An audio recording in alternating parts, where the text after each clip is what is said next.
Hey everybody, this is Rydo and we're back to Shadowverse. Today is Friday, April the 2nd, so we are through April 1st and April Fool's Day. I wanted to point out that these jigsaw puzzle pieces are made by someone who's never seen a jigsaw puzzle in their life, apparently. Unfortunately, I clicked there. Uh, but yeah, that pattern, very poorly designed. So this is Darkness over Velsar card packs is the next expansion. And we're getting a whole bunch of packs for daily logins, which I guess I need to be really careful to make sure I daily login. Although I don't think in Shadowverse it matters that much. There was a kind of animated trailer for these characters that made these characters look like they move around and animate a lot more than they really would. I'm sure there probably are some leader animations that you would get, but I have leader animations turned off anyway, so it's not like that's something I would see. Also, I did not get around to getting all the victories. One private match, interesting. Yeah, trying to get one private match is going to be fairly impossible, and if they're not promoting private matches. Let's go over to the shop. Let's see, while those leaders are labeled as new, we've already seen them. 1,500 crystals or 1,200 if you buy the whole pack. And almost certainly we're not going to get any kind of ticket or reward that would give us even one of these characters.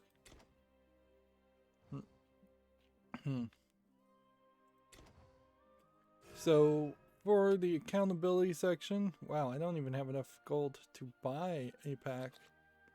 So good thing I guess we have a ticket here, because that's the only thing we can even purchase. I think it almost makes sense to kind of wait. Yeah, this expansion clearly is vampire centric with bats flying around.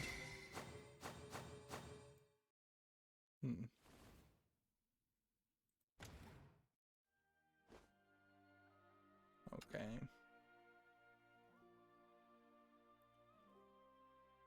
So, do we have anything else we can even buy as packs?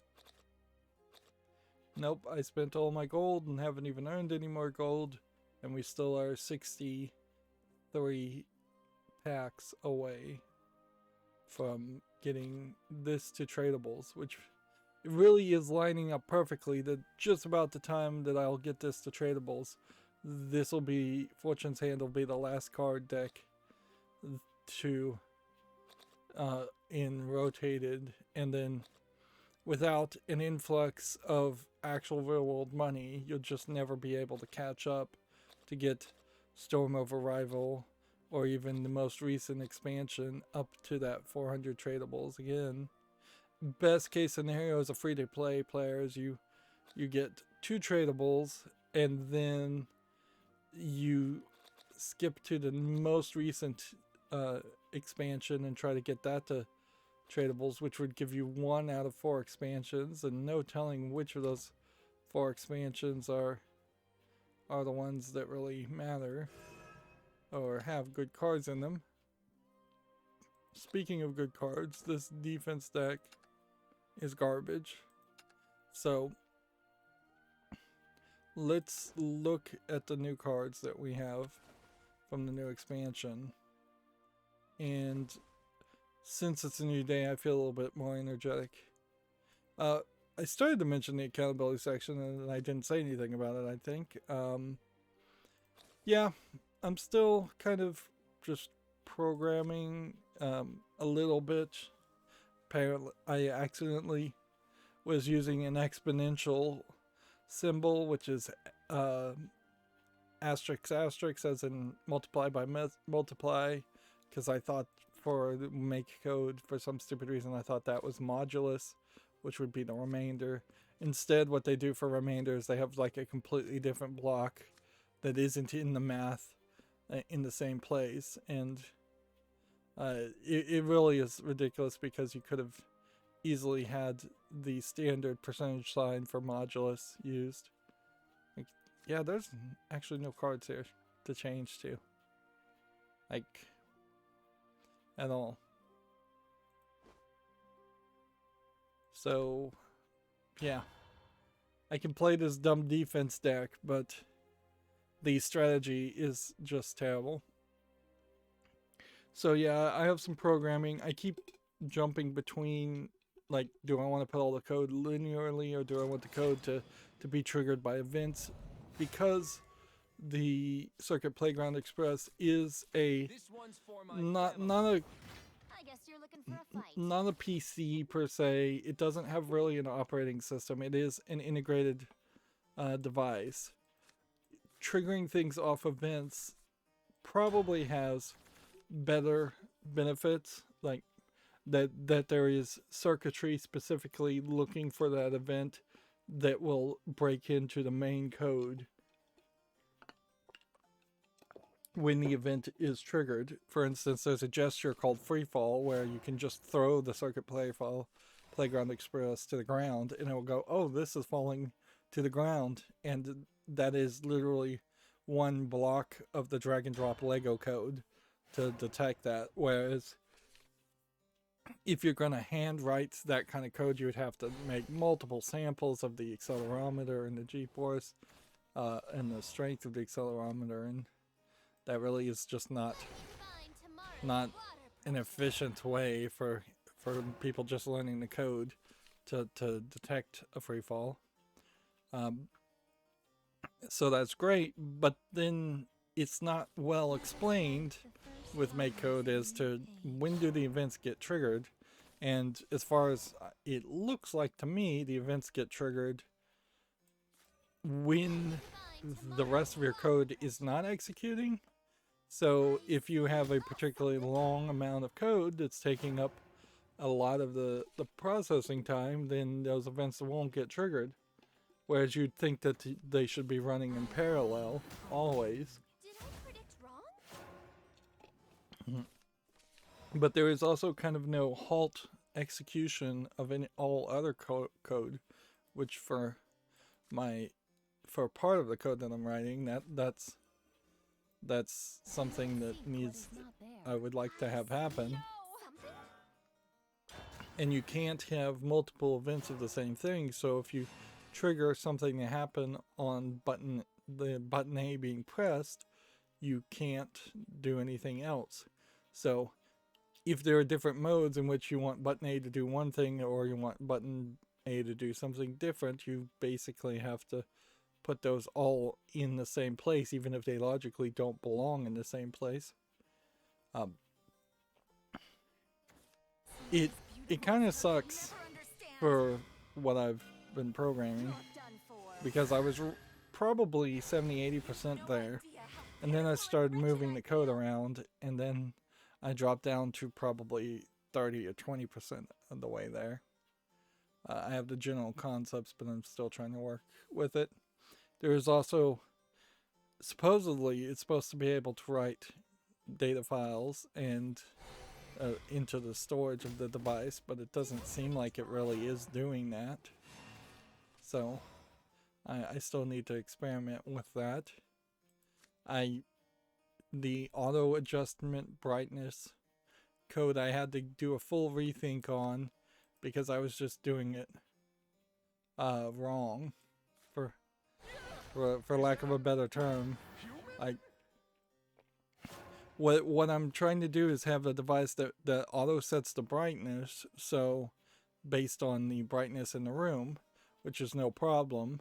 But when I can only really spare 2 buttons to turn the maximum brightness and the minimum brightness up and down. So when you press the down button, it should reduce the maximum brightness. And then probably show the maximum brightness for a second before allowing it to auto adjust to whatever brightness it senses in the room. And if I press the up button, it should increase the minimum brightness and then show that. trying to get the player feedback, the user feedback to be very well. I set like every button to play a pre-programmed sound effect, just because those sound effects clearly are just pre-programmed anyways, and pressing a button and making a sound makes some sense. Although, in actuality, it probably should just be a standard beep for every time a button is pressed. The Circuit Playground Express is so tiny, it's very easy to accidentally hit the buttons. Anyways, there is also, I think, a element of weirdness with the Circuit Playground Express in the fact that it is that small.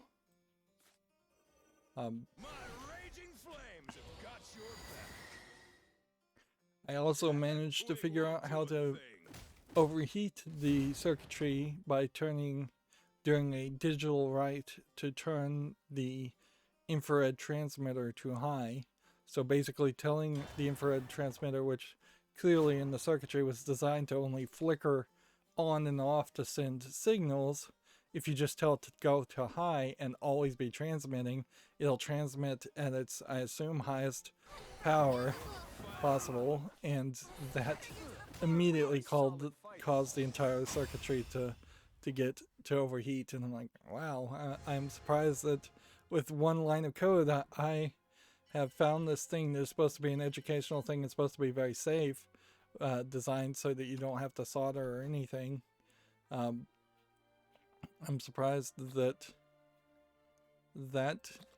went so badly so quickly. But in all fairness, I did not run into any other problems. Alright.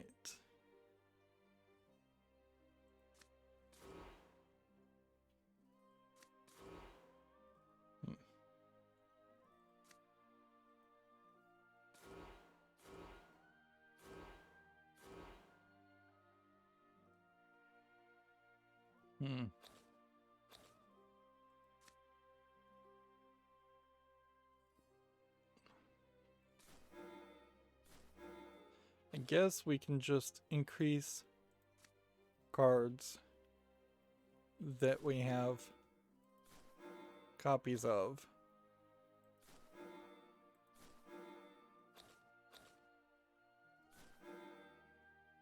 To get back to 40. And try this deck. I also played some Pinball Arcade. I'm not accomplishing much on either side because a lot of time I'm just spending sleeping, and insomnia has just gotten worse and worse. I've also got an ethanol-based soap, and let me tell you, for my nose, it seems like maybe not for everybody's noses, but for my nose, ethanol-based hand sanitizer smells like rotten garbage. It is so vile, so incredibly vile. Like, I know it's cleaning my hands, or at least I hope it's cleaning my hands, and I didn't just get sold garbage water, literal garbage water, but I am nearly vomiting 1.5 days into trying to use this hand sanitizer every time I wash my hands. It does say that it off gases and the smell will go away. I'm hoping that's true, but it is just awful smelling. So I would highly recommend, if you are going to buy ethanol-based hand sanitizer, to smell it first and buy in small quantities. I bought 228 ounce jugs of it, and I'm potentially going to give it away.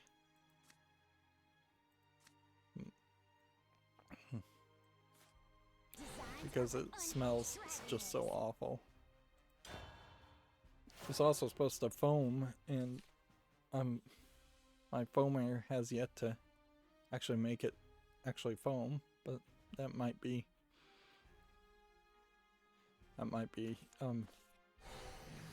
problem with my foamer, which, you know, they have soap dispensers that will turn foaming soap into foam, but it only works on specific soaps.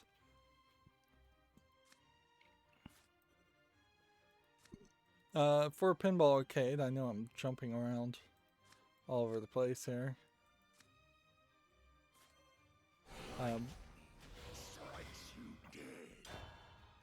The pinball arcade, I played Whirlwind, which, no, not Whirlwind, Hurricane, which is kind of a spiritual, almost rip-off of a previous Williams table called Cyclone, set in a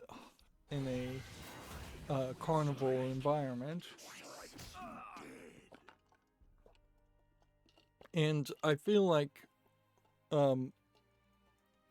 Hurricane in particular just adds too much garbage without actually improving any of the angles or shots compared to Cyclone. It is way better to play Cyclone than it is to play Whirlwind. I mean Hurricane. Whirlwind is a not related, also by Williams, game.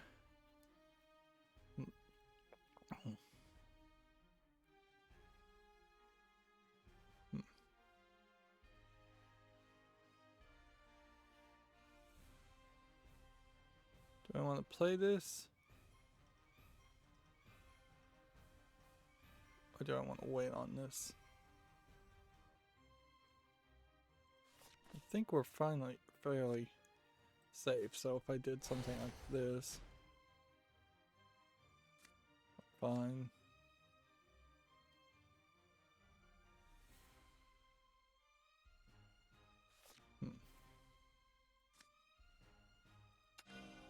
Be gone.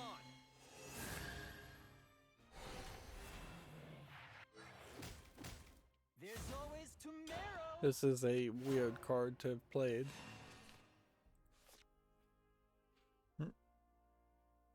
So yeah, I played Hurricane, and then there was a table called Party Zone, which it was a Bailey table trying to bring in some of the other characters from previous Bailey tables, but there really weren't any previous Bailey tables except for Party Dude. So Dr. Dude was the name of the table before that. So you see Dr. Dude show up, and then you have party animals and party monsters working together. It's a very interesting table, just kind of focused around a male frat boy's perspective of what partying would be, and it's not terrible. It's oddly probably one of the least sexist tables I've seen so far, because at least the girls that are getting hit on are getting lines of dialogue and playing a real role in the character and the storyline. There's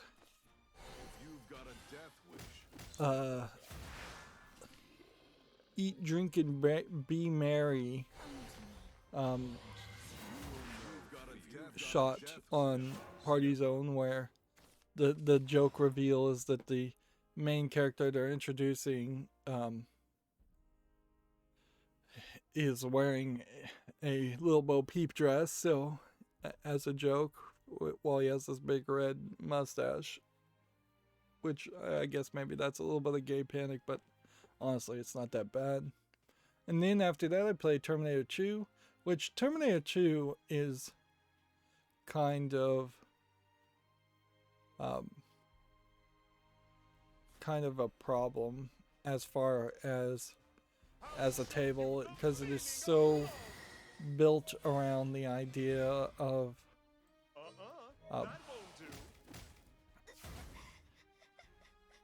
it is so built around the idea of promoting Arnold Schwarzenegger for a Terminator 2 pinball that that the T1000 plays really no role. He's barely even shown on it. Kyle Reese, John Connor, Sarah Connor, not really mentioned in the table at all. Instead, you have on the backboard 3 different T800s being shown, 2 of which clearly are artistic drawings of Arnold Schwarzenegger. Arnold Schwarzenegger does the voice lines for the entire table.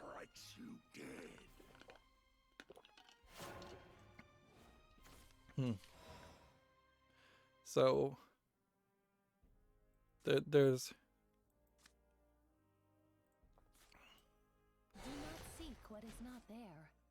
just real ego stroking going on there. Terminator 2 as a table has a pretty awful setup as far as It won't be long now. as far as the angles and the shots you're gonna do. Well, I guess next time I evolve this guy, I kill this one and this one. I didn't realize it was gonna do damage to itself.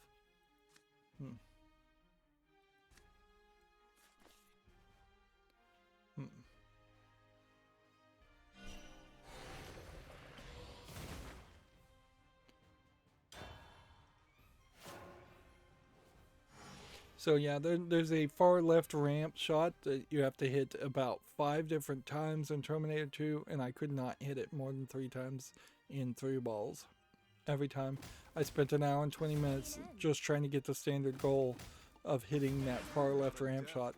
And since it's a Williams tables in particular have weak plungers compared to other tables, and it's just like there's just not enough power in the flippers, and the angle on the table, I think, honestly, is higher than it normally would be for a pinball table. Which definitely makes me feel like maybe that Pinball Arcade had straight up just accidentally used the wrong coding.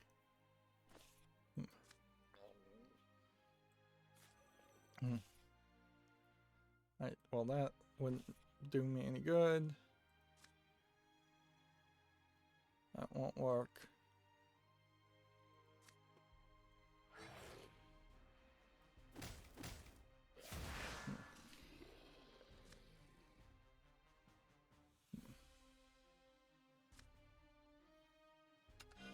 Time to say goodbye. Wouldn't take the high You've got a death wish. Step up. This is ridiculous. Yeah, I've totally lost, and it's like no way I couldn't have not lost here. Did someone call for a medic? Bottoms up. And so, yeah, that was, I think, the only tables I actually played was those 3 tables. And so, you can see I'm getting like 3, maybe a little bit over 3 hours of recording in a day over April Fool's Day. Meanwhile, I've gotten to a ridiculous amount of YouTube watching and just lying in bed and getting distracted. So there is definitely a problem about being a video game critic and trying to cover bespoke pinball tables in Pinball Arcade compared to playing any other game. Because some tables are going to be good, some tables are going to be bad. For 1991, almost all the tables are pretty great. You're a solid fighter. So for the 1990s now, the tables are pretty great, but they still have some problems. We still have yet to get ball savers to really be a thing. Just the last couple of tables I've covered have had LCD matrix screens and video modes, and there is definitely weirdness in the fact that pinball tables had to introduce video modes to compete with video games, and they still got totally trounced by video games. Well, I imagine some pure purists would say they don't like tables with video modes because it distracts from the actual gameplay of moving the physical pinball around. There is kind of a beauty about pinball in which every table is so drastically different, but there are also things that I would have kind of liked to have been standard and just expected. Things such as having top lanes, having a skill shot, having center pegs, having standing targets on the edges of ramps instead of bumpers on the edges of ramps. There still are a decent number of tables where if you are slightly off on a shot up a ramp, you hit a bumper really hard and then the ball just bounces back at you and often drains out the center of the table. Where having a standing target puts a spring there that absorbs some of that force and slows down the ball and manipulates it in such a way that then you are going to potentially succeed a lot better or not drain the ball out. We won't give him an inch. But yeah, there's still a lot of ways to lose and have really quick games at pinball. Whereas I think from a 2021 perspective, there's better ways to do those types of games. Better ways to take that general concept and redo it.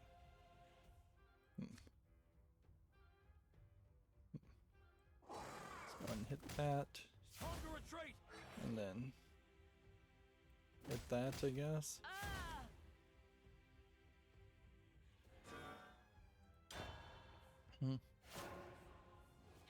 Although I will say it is getting down to the point where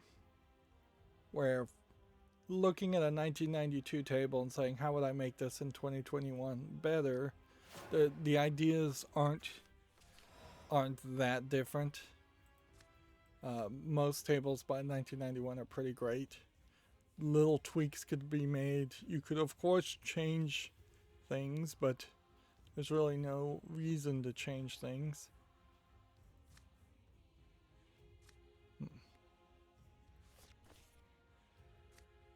Alright, well I guess what we want to do is this. Can't make friends if you're always stone cold.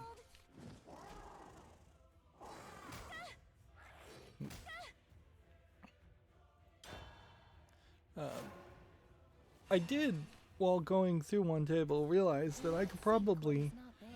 create a dozen thoughts of tables, though. For the end is Like, near. one of the table concepts I've thought about as far as a pinball table would be a Thanksgiving themed one, where with a big spinning turkey that would inflate up, and you would try and shoot the turkey up down the gullet of the turkey, and that's where you would lock the multi-balls, and maybe you go with even higher numbers of multi-ball than 3, although arguably 3 is probably about the right amount.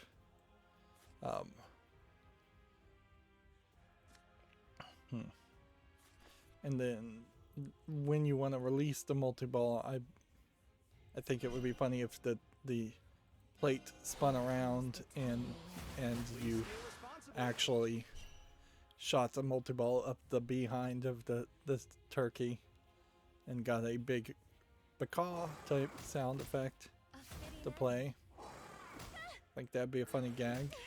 You might even want to have this plate spin in multiple ways so that it could split a ramp, so it could spin a little bit to the right and then shooting up that center lane feeds back to the right flipper, or then it could spin to a little bit to the left and spin it shooting up the center lane would go to the left in lane. Carry on. In fact, it could switch back and forth,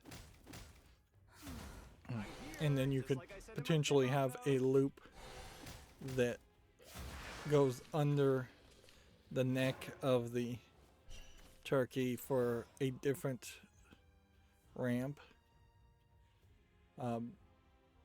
So there could be 3 or 4 different places where this plate is spinning, and then you could certainly build around the rest of the tables to do other things around a Thanksgiving meal.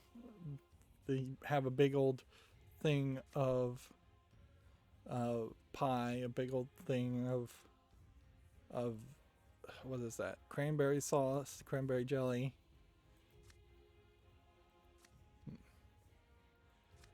Let's see. 1 damage all followers.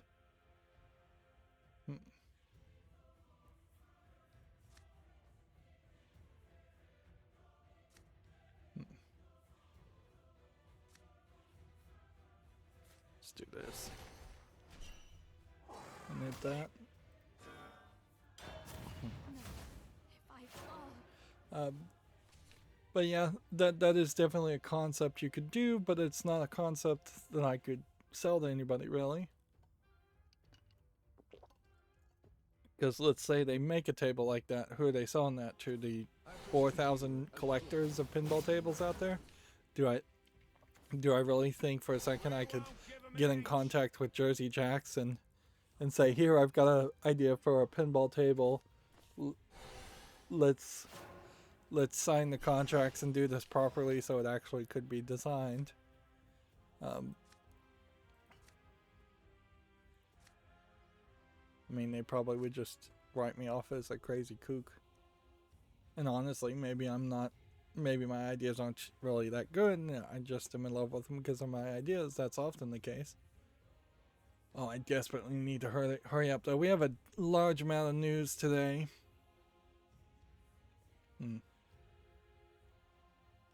Discard a card, put Azure Dragon's Rage in your hand. Alright, well, let's play this first of all. My curse. And discard this. Can't make friends if you're always stone cold. And then we're ready to go with that. Do we want to evolve? Take these guys out? I suppose I've lost some of my edge. No reason to do that. Alright, so let's start going through the video game news so that we can burn through this. Today should have been a short day, and I'm taking 30 minutes to just warm up. And I started late today anyways. I am random all over the place. Got a job to do. Let's see, we have a game on Steam here called Kinkoi Golden Lover-ichi. Lover-ichi sounds like Lover 1 if I was to roughly try and translate that from Japanese. I'm not sure what that really means. It looks nice as a visual novel.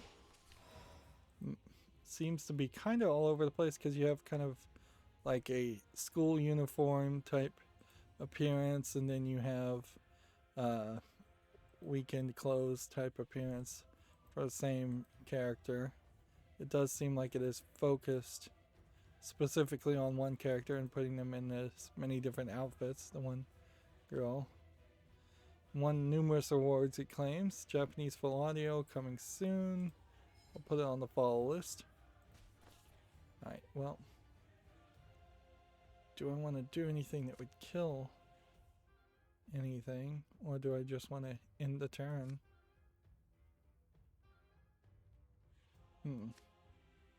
Actually, I think I'd just end this turn. Yep.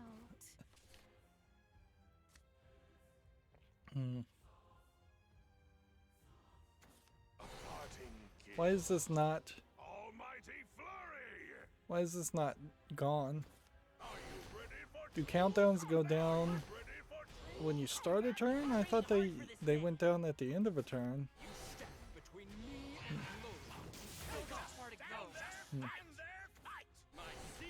Wow, what?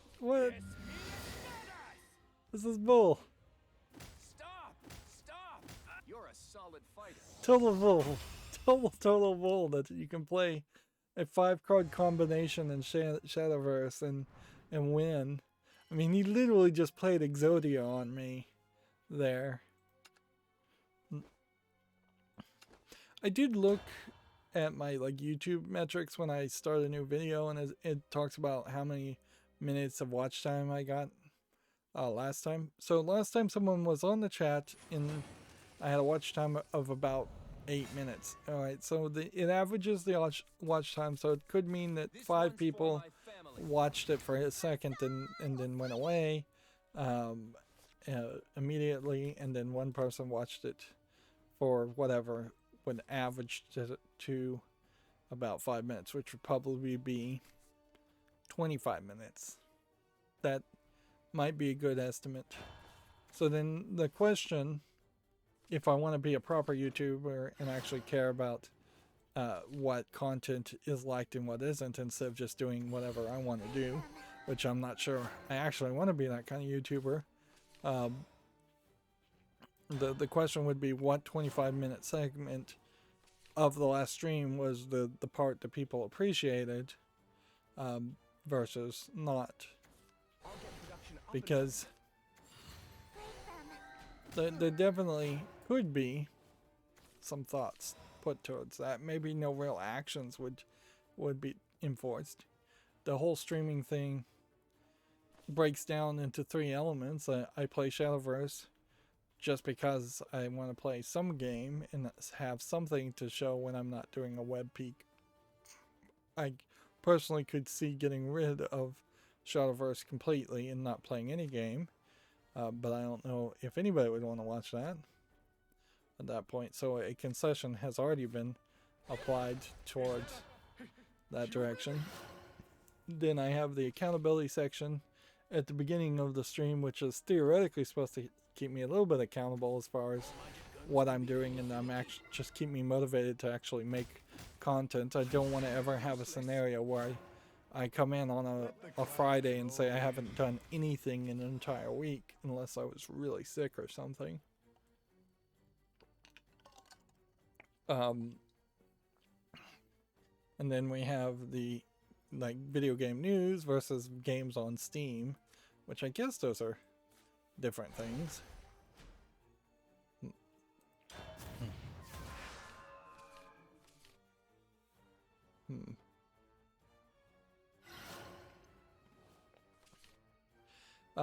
So yeah, I'm not sure if any of those segments are particularly hated. Here we have a game on Steam called Divided Reigns, which looks like a JRPG. Doesn't look terrible, but it's kind of impossible to make anything that looks like an RPG Maker game or JRPG that's 8-bit look interesting. This is $14.99 English only. And I just think no to that, because if I was going to play a game like that, it has to pretty much be a game that is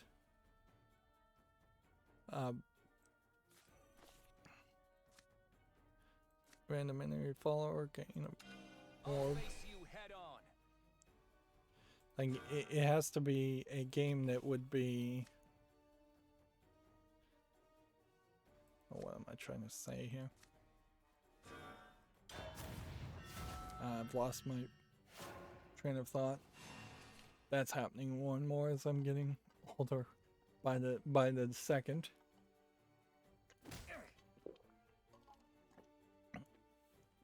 Oh yeah, if I was gonna play a RPG, it pretty much has to be a Final Fantasy game, or at least a Scarlet Grace game, or it has to be Ni no Kuni or Atelier. Like, there is a top 5 of JRPG series out there that make a lot of sense, particularly if you start to throw in kid-friendly ones like Pokemon. That could be that could be years of content on itself. And I have Western RPGs too. Like, I still haven't played Fallout 4.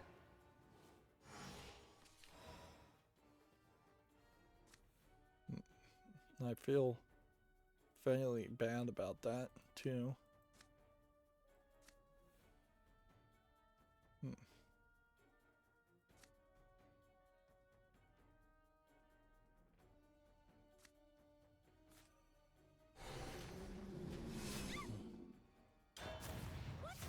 Yeah, this goes down at the end of the turn, but seems to be programmed wrong and get stuck at 1. Interesting. Because this countdown...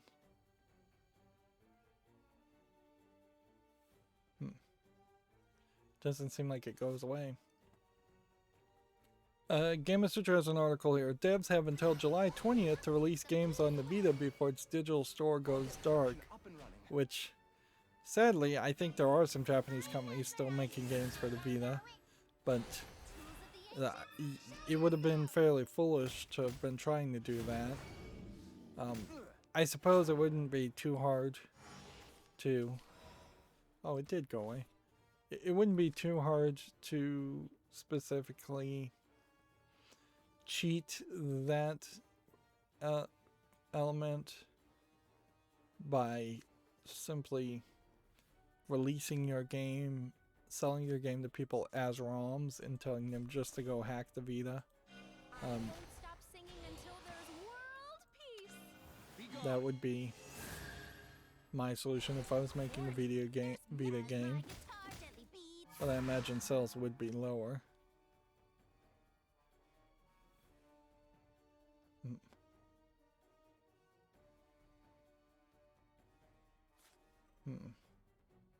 Do I want to discard a card?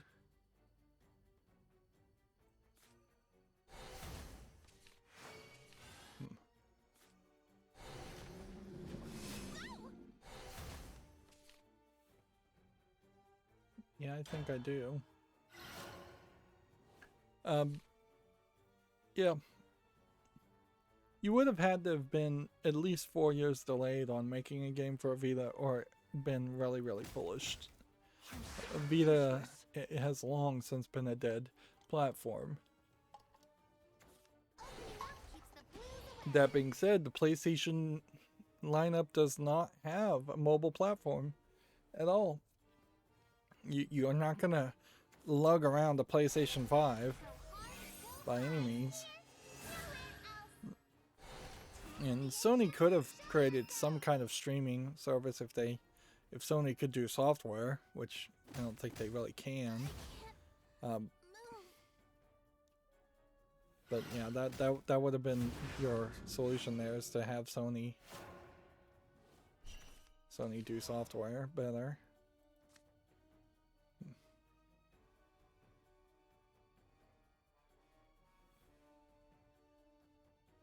Alright. Is there... If I silence this, this will be an interesting experiment.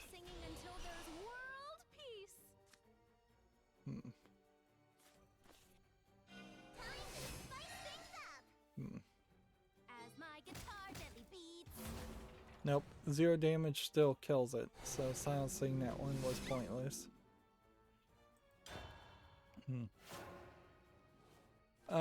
Insomniac Games is looking for a character technical director.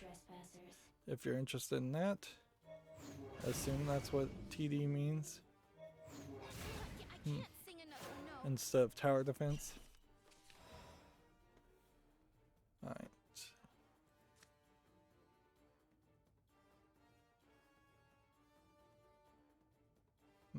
Storm. And 3 damage. 12 players.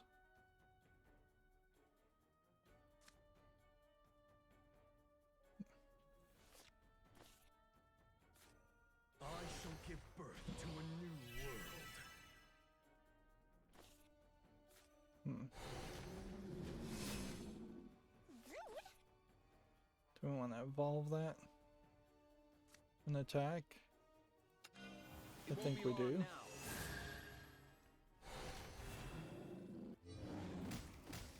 Systems shutting down.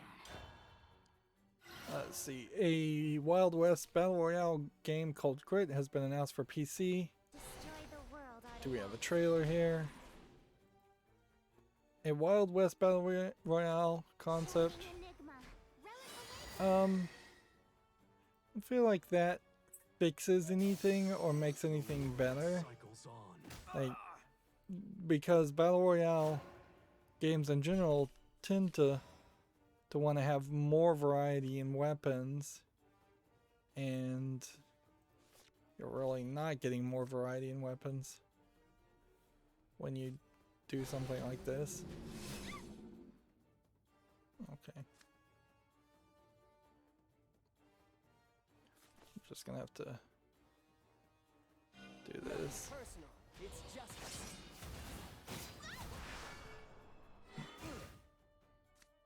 Can we evolve? Don't take We this could, but personal. it wouldn't matter.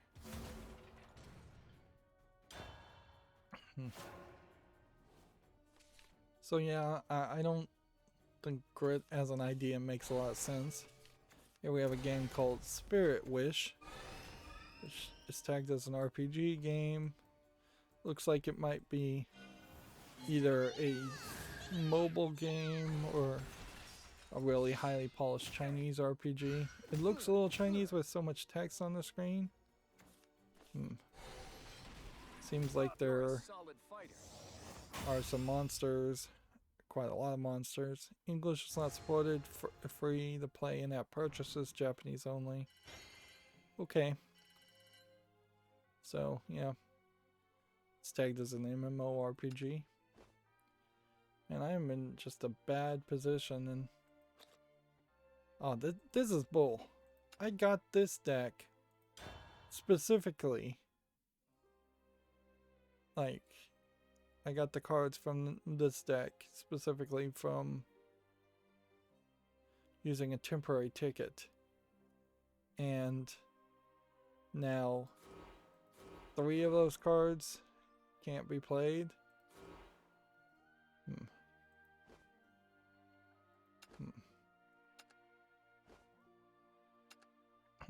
That's some grade A bull.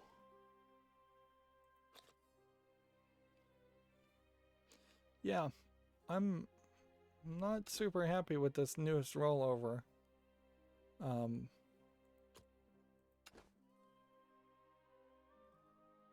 are we? We're at the card deck. Just changing all the decks and then forcing me to change all the decks. That's what every trading card game requires. Let's see if we can play some Runecraft and maybe get some victories there. But it is definitely no fun. And if you're not getting victories, you're not getting these treasure chests, which means you're not getting rewards, which means the whole thing is, the whole cycle is falling apart. So, for a collectible card game, any collectible card game, on day one, you have to come in on a new expansion, super enthusiastic, super rebuilding your decks. Ignorance will be swept away. And if you Small fry. aren't in that position and you aren't in that attitude, then you are just going to be on this downward spiral. I still didn't change the settings on my plugins, so all the Steam games are going to be up front, which honestly, Steam games are always going to be up front because they just happen more. Here we have a game called Little Money Bags. It's free to play with in-app purchases. It looks like a cell phone gotcha game of no quality or no interest. Here we have a game called Yarn, which looks like a puzzle game for $2.99.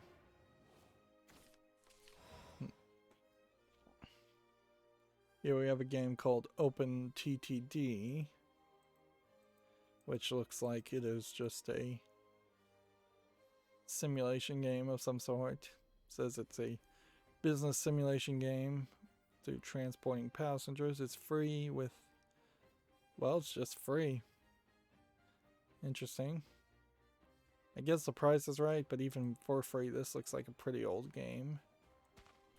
Open being in the name almost, to me, implies that it is a open source program. It is. It is a open source remaking expansion of the 1995 Chris Sawyer video game Transport Tycoon Tycoon Deluxe. Which, that's an interesting idea, but then why spend $100 to list the game on Steam? Like, why spend the money there? Is that a human? Here we have a game called Protostone, which looks like a card game. The graphics don't look that great, and some of this art looks like it's almost certainly stolen from Hearthstone or some other card game. Roll in. Which, there almost is something around the idea of making a free version ripoff of Hearthstone and putting it on Steam, since Hearthstone is on Battle.net. But yeah, that also is kind of ridiculous. If I want to play Hearthstone, I'll just play Hearthstone. Here we have Keeper of the Day and Night, which is an all-text game for $3.95. I still would not be willing to play an all-text game. Here we have a game called Wordwise, which looks like it is kind of a Boggle clone with more words. Let the clouds roll in. 7 hours of music, including cinematic lo-fi and vaporwave, happy word making. See, the thing I would think is that this may just be random letters with no logic behind it, so you could easily get a random assortment of letters and not even do it.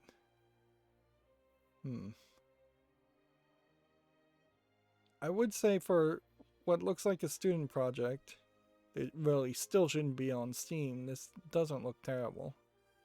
Like, this could be easily a first year final project to make a game and have an interface and have everything work.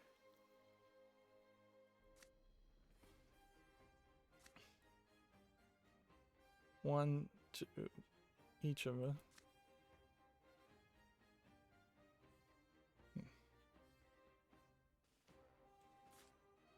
Let's do this. Human?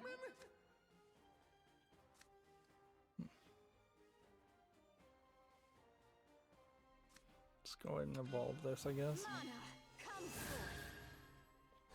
I'm done sticking. I told you to leave. Hit that. I'm out of cash. And in return. But word-wise, it's not good enough to actually make it to the fall list. Here we have a game that's all in Asian titles, and looks to me like it's just an anime girl's asset flipped into what is an attempt at a 3D hack and slash, almost like Bomberman, running around a playfield. 99 cents, Japanese only. I'm on a different level than you. Hardship, journeys, and joy. The triad of life. Yeah, I just don't think there's enough polish here for a game like this, and the camera angle is totally wrong there. It's way too zoomed in looking at the characters for the enemies. Here we have something that looks like it's all in Russian language, and by the looks of it, it's some kind of VR attempt at a scene and pretty much nothing else.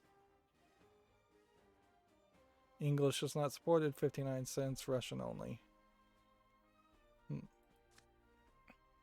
Get a snowman. Destroy an enemy follower. Gonna do that. Fool awakens to four sufferings. Make it deal 3 to a random enemy. Deal 2. Lightning storm. Best of luck to you.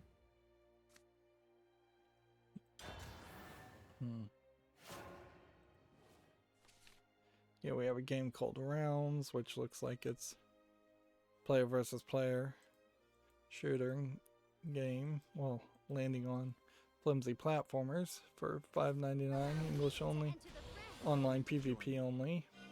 I'll smash you. Nothing there of interest. I am a match for 100 soldiers. I did see some of the April Fool's Day stuff. None of it's important enough to talk about, though. The most interesting thing I saw yesterday was perhaps speculation really, that Crystal from the Star Fox Adventure games might at some point show up in a new Star Fox game, if there ever was a new Star Fox game, which I think even that is a big if.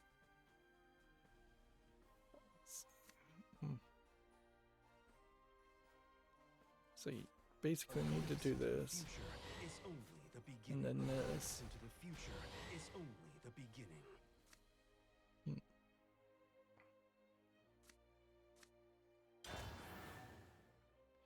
Let's see. The idea of a new Star Fox Adventures would be interesting, but it probably would never happen. Here we have totally reliable delivery service, which is mixed on Steam from Tiny Build. Which this looks like a different game. I feel like there was another game called very similar title. This is 1349 English full audio. Totally reliable adventure party. Yeah, this definitely feels like it is just kind of a joke game where half the people don't even like it. Let's see why they don't like it. The amount of bugs and the major input delay of the game when playing online is absolutely off-putting.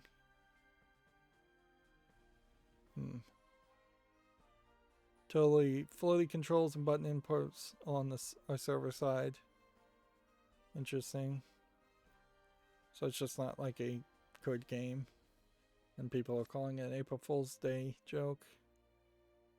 Which maybe it is. One arrow shower and it's goodbye. Son of a gun, ain't ya? Alright. This match is mine. No scrubbing needed. Just let the vanish is hard to reach demons. Stay safe, my sovereign. I am. So I can hit this, Together. and I can hit this, Prophecy. I'm out of cash. and lose.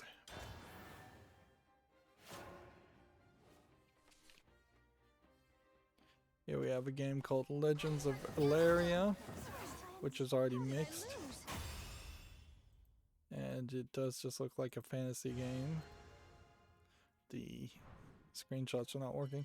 Also, over the past couple days, I've been having network trouble again. It's my ISP, certainly, but I did take the opportunity to upgrade my router's firmware, which that's happening almost on a monthly basis because there's always some new vulnerability that's being discovered, or some new hope in me that the software would work a little bit better. Honestly, if there was just vulnerabilities being discovered, I might just leave the software alone. Don't underestimate me.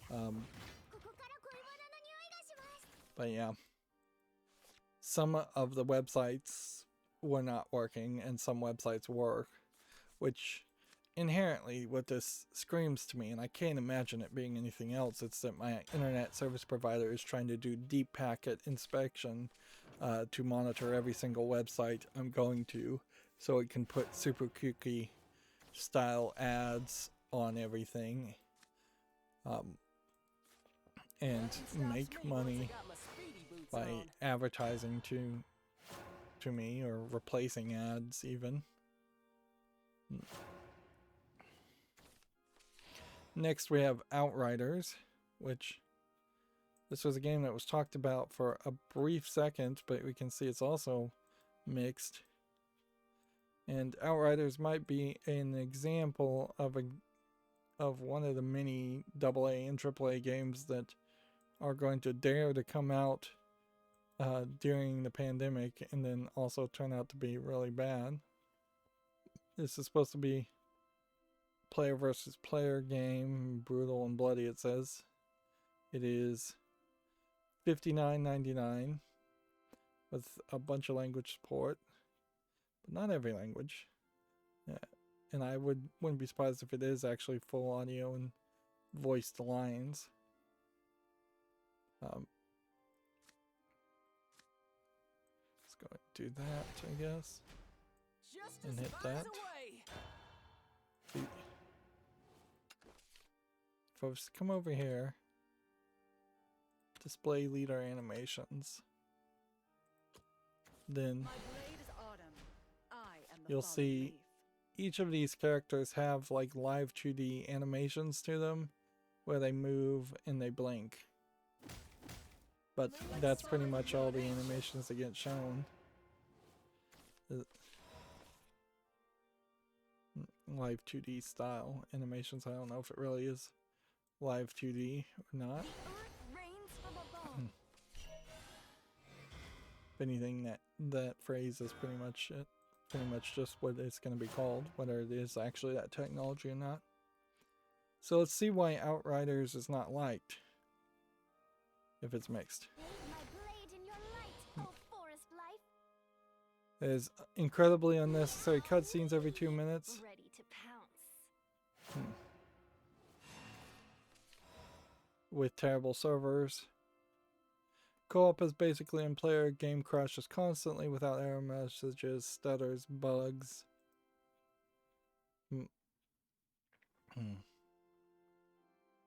So it seems like there's just a complete lack of polish.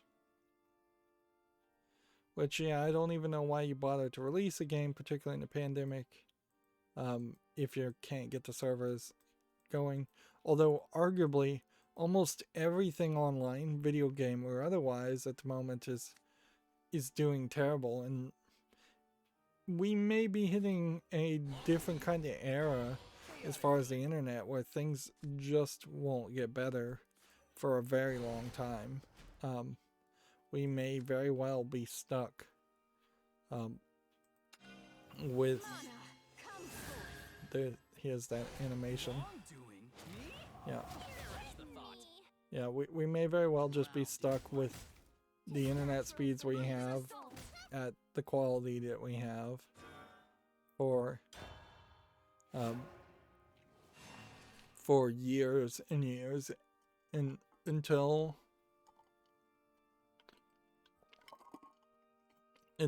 we get at least kids back going to school and not streaming on Zoom, and we convince a lot of less people to use things like Zoom,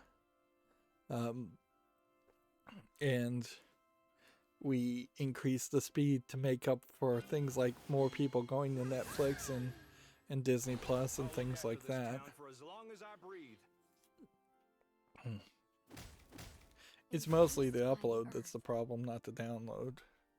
But they're gonna have to cannibalize a lot of the download, I think, to get the upload better.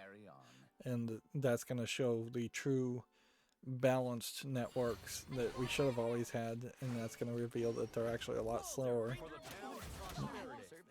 Because internet service providers have basically been cheating this whole time to get higher speeds. It would be fairly ridiculous in 2021 for somebody to sell their internet speeds as like 200 down and 5 up. That's not a good sales point. Right, well, we hit that. And then hit that.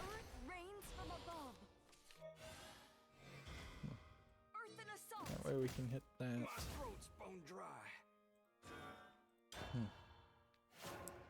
Next, we have a game on Steam here called Shell Shuffle, which is just mixing around shells. This is too simplistic a game. It's really something you'd see in a mini game. Speaking of cannibalizing, it's not video game related, but apparently Verizon is going to start cannibalizing its 3G service. So, like it feels like it really was only maybe a year or two ago that they started shutting down 2G services, and now they're trying to accelerate to get rid of 3G.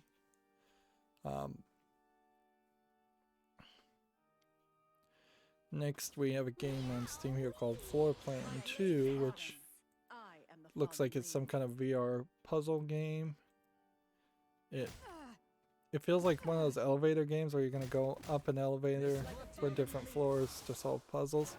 But this feels way better looking than Floor Plan 1, I think. Let's see if we can see a visual comparison here. Floor Plan, hands-on edition, here we are. So yeah. Floor Plan 1, you are in an elevator and there were these different puzzles. And it was VR required. And at a certain point, I guess it gets down to an element where if I'm never going to get VR, is there even a reason to put a sequel on the follow list, or should I keep just the follow list smaller? I guess I'll keep it on the follow list for now, but then I need to think to myself, when I do get around to doing a follow list cleanup, I probably should eliminate games that are sequels.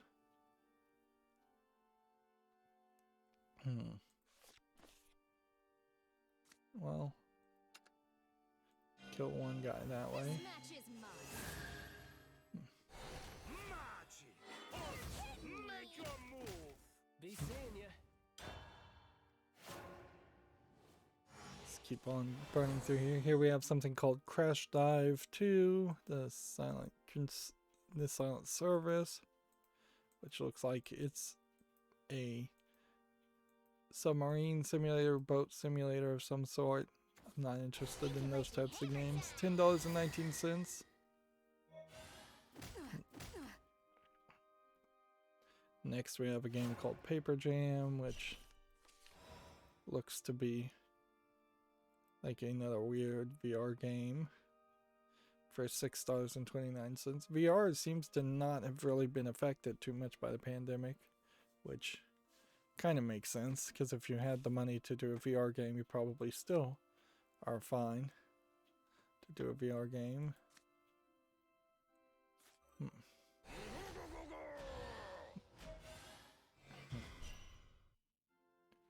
Okay.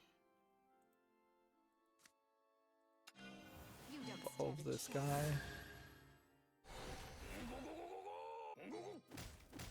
That ought to do it.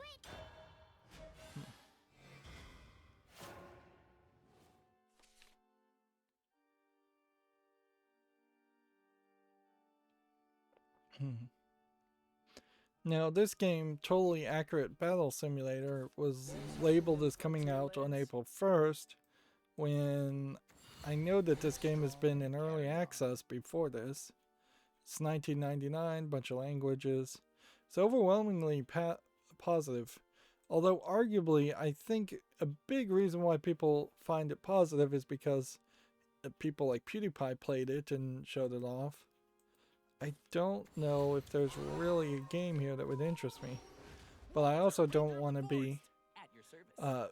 arbitrary about not giving something a chance.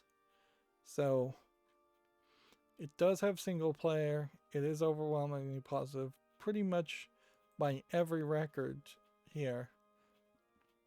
This should go to my wish list. I will say I probably will never pull the trigger on a game like that and decide that's something I want to play, but it deserves to be on the wish list by every standard. Here we have a game called Perfect Apocalypse Purgatory Forever. This almost feels like a sequel to a different game that came out a couple years ago. The art style, I mean, either you call this an art style or you call this just bad drawing, but either way, I think it works well enough.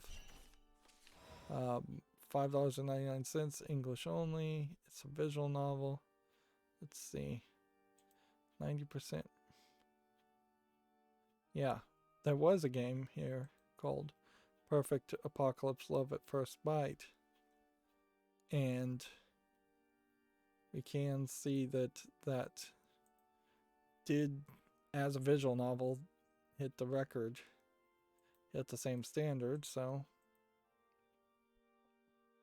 yeah, I think that goes to the wish list. And then this quick sequel goes to the fall list. Apparently this was originally released in October 26th of 2019, so I guess maybe it was early access. That's crazy, but it does seem like it happens.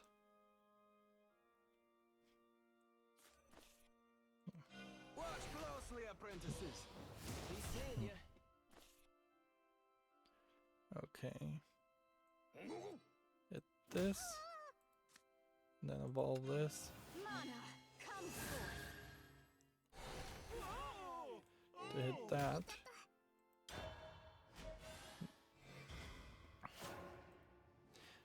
April Fool's Day is a weird day to release a horror game for sure. Here we have a game called Destroy Geometric Shapes, which, yeah, doesn't look like much as a game for 69 cents, 13 achievements, English only. Here we have a game, 2D platformer game, Toy Factory. This is our home, right? Yeah, this doesn't look like much. And see, we like once again are having images not load. This is our home, right?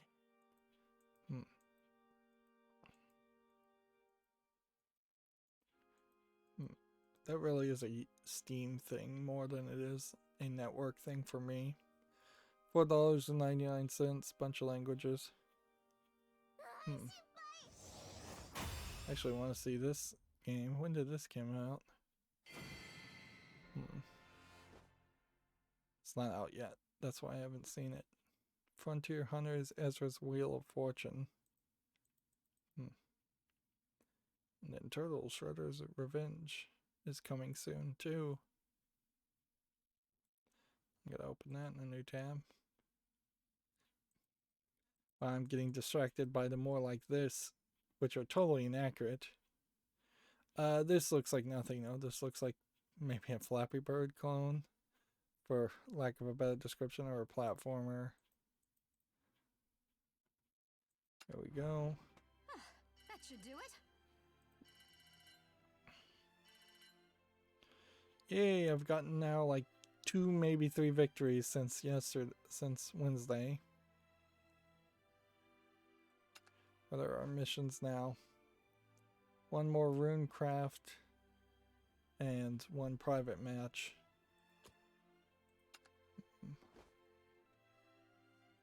Try that one again since it kind of worked. Here's Turtles Shredder's Revenge as it's being shown. This is kind of a great idea to bring this game in particular to PC, considering how the older versions of these games were arcade games and would have been only really playable through emulator. Of course, you might run into some major problems too. This may be a 3-hour game. Then April O'Neil kicking some butt too, so I imagine maybe you'll get to play as April O'Neil and Splinter. This is 100% a nostalgia play too, because none of these turtles look any different from the characters in the 80s that you would have known. They might try to sneak in some of the newer characters, but they're not going to try and get crazy with it. Let's get rid of this. This and this.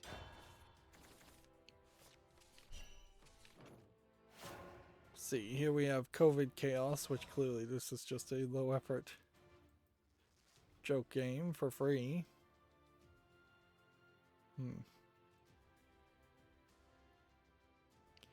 Here we have a game called Helicopter Simulator VR 2021,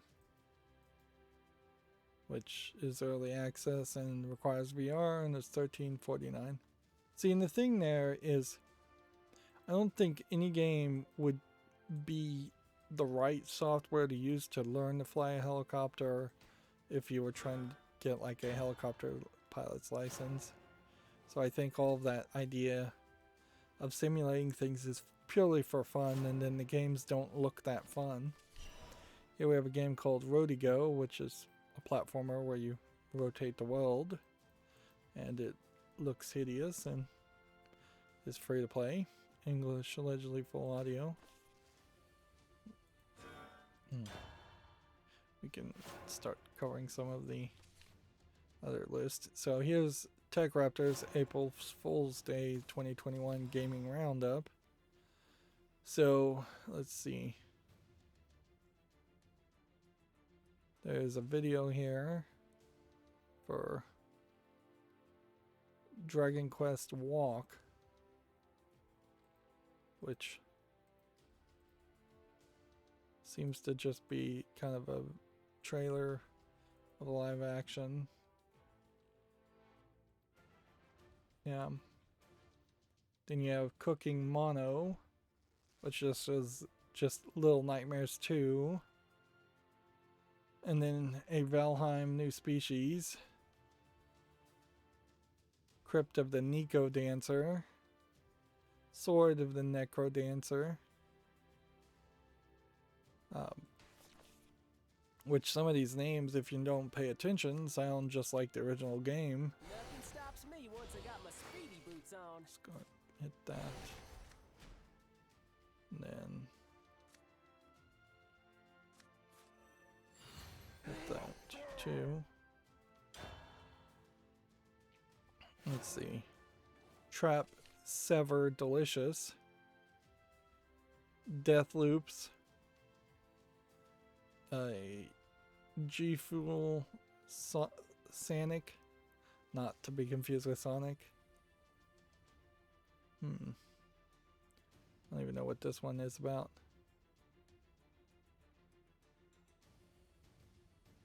Four-year-old daughter redoes all the art. See, House Flipper with kind of a Dragon Ball Z event. Super Mario RPG 2. Yeah, none of these are really funny at all. They're just stupid.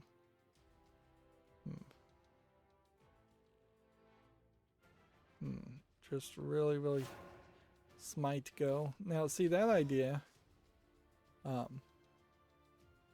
That idea potentially makes sense. And that's the thing, is that you'd almost want every April Fool's Day idea from a game to be something that they throw out there and see if people are actually interested in.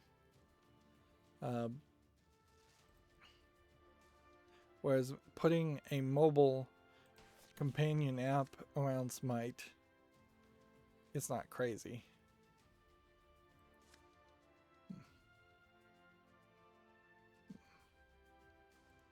Do this. Anyone ever told you what a snake you are? And then I have to do this. Serve in hopes of a better tomorrow. Oops. That was a mistake.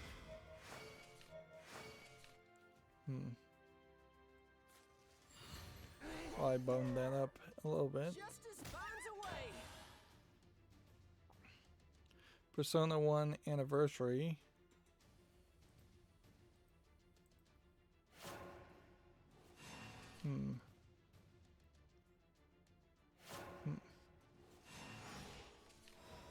Which, I don't even understand it. Revelations Persona for the PS4 and PC.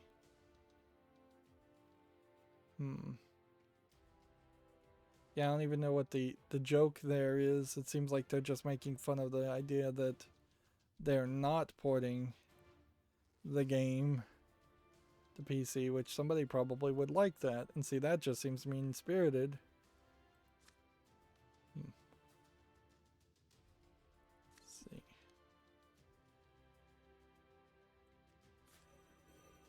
Save this one.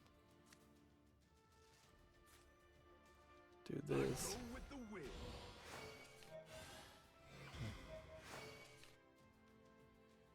I'm filling up my hand with rapid fires. Everything all right here? Justice finds a way. Lawful evil. Chaotic good.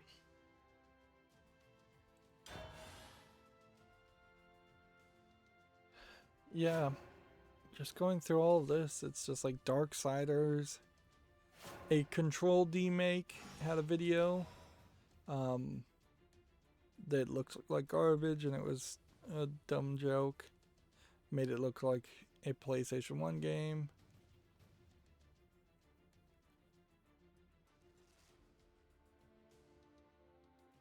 The Godot engine renamed itself the Godot engine. I don't even know if the Godot engine is important enough to really talk about as much as I do, just because I follow them. Zoom has a physical collector's edition, which, yeah, none of these are funny.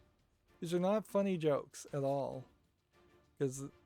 Which, if anything, this points out that apparently, at least the people in the advertising department of video games do not know what comedy is. That they don't know how to do comedy. And I would say that that probably reflects in games too, because there's not as much comedy in video games as there probably should be. But yeah, if you're gonna tell a joke, you've kind of got to lay a foundation and lay down an idea. For a video game, that would be the existing game. You've got to subvert expectations. On April Fool's Day, you're not subverting expectations. So you've already kind of boned it by making a joke on April Fool's Day. I think most comedians probably don't even like April Fool's Day for that reason.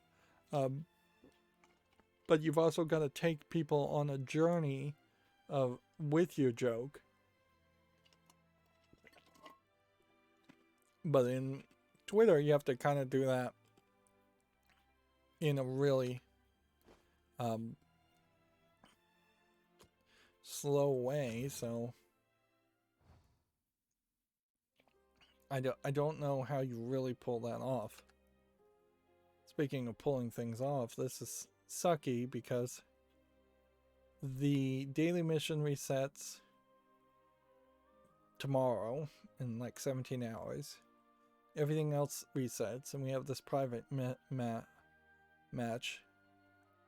And I guess I could try and burn through the news, and I could go into solo mode for a little bit here. No, go over here. Create a private match. Just a regular format. Rotation, single match.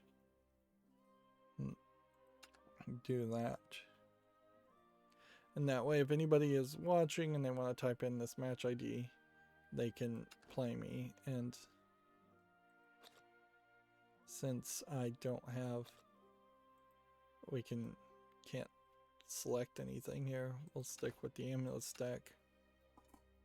But I need to rebuild a different deck if I'm going to actually start to win. We need to do the Fairycraft deck and the other decks. So I'll just leave this here, 60544, while we cover some games. Here we have a game called Dreamer. Yeah, I don't know what you do on April Fool's Day. You should just stay silent, frankly. Your Twitter feed is supposed to be your professional presentation of your product. Going off script one day is bad. It's historically bad when people come back and see the tweets a day later and think they might be real. And even if you are running a Twitter feed that is just full of spit and vinegar, like the Wendy's Twitter, where it's just it's always clapping back, for lack of a better term. Having a Wendy's April Fool's Day joke would not make much sense. If anything, Wendy's should be completely professional and say they fired their previous person in charge of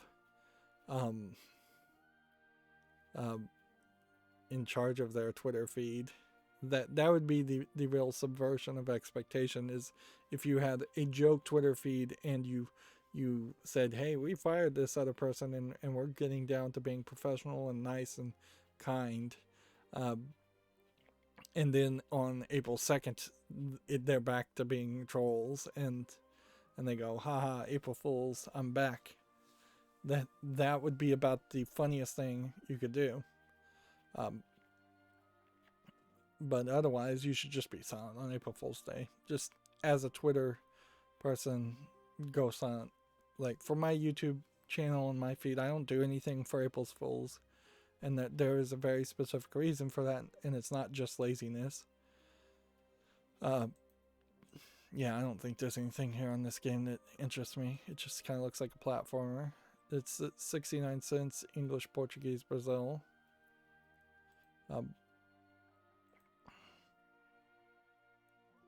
But yeah, it is partially laziness, certainly, that I don't do anything for April Fools, but there's no reason.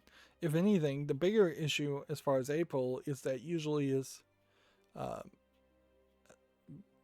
the setup for like May the 4th be with you, and the month after that, and playing Star Wars games. But I don't think I even have any Star Wars games that are going to be scheduled for May. I'm barely going to get around to having any footage scheduled for May if I don't get to work there. Which at a certain point, that's what the live streams should be. Is that I should cut down the live streams to the point where I am not actually playing games at all, and instead you're just watching me schedule videos, and that probably would reveal a lot of information I don't want revealed, and that would be dangerous, to say the least. But that would be a better use of my time, is to say every Monday, Wednesday, and Friday I just schedule for 3 hours instead of stream for 3 hours. But that doesn't help my channel get views by any means. TechRaptor has an article here. A leak Call of Duty Warzone map has been DMCA'd by Activision. One of the things I was thinking about the DMCA, in particular if you're just wanting your own website, is you don't really have the protection of just being a dumb pipe, as it were, from the DMCA anyways. So it makes a lot of sense if you're running your own website to just ignore DMCAs and make them sue you anyways, because that you're not getting any protection. YouTube gets protection by having to take down things, otherwise they make themselves liable for every video that's up on there. But my own personal website, posting my own personal videos, there is no protection there. It's way easier to ignore it. So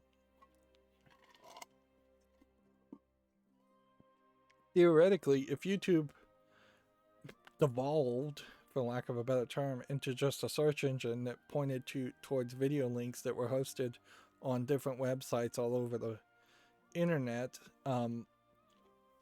and somebody has their own personal site being hosted, particularly outside of a copyright-friendly country like Japan or the United States, it could be very, very difficult to actively stop actual true copyright infringement. Meanwhile, it feels like 80% of all DMCAs that get made are done illegitimately through an automated process. And inherently, that is the real problem, is the fact that people are being allowed to use automated processes to DMCA things instead of having to actually look at the video, which legally they're supposed to be required to do, but nobody's holding them to task. The other thought too is, if this was a proper legal procedure like anything else, you would have to go to a judge, and the judge would have to balance the balance of damages against one side versus the other side before he would issue a order to stay the publishing or stop the publishing of a video on a site. And yeah, if they had to go and get a restraining order every time something was listed on a website, that would be a way better process.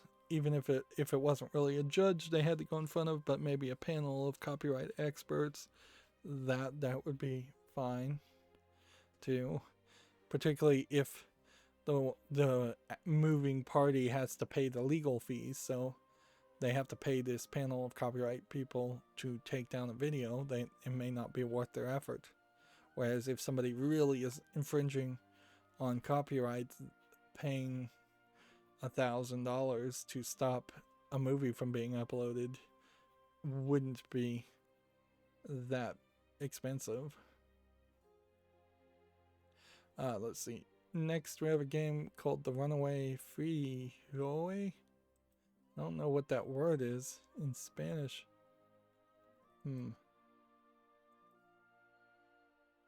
Say it's inspired by Tom and Jerry NES. I feel like frijole is like either potato or poop.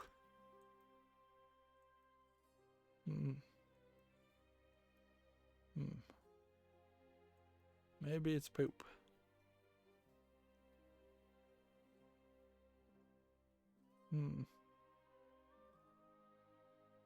English only for 84 cents. Is there a real game here that I would want to play, or is this just a platformer though?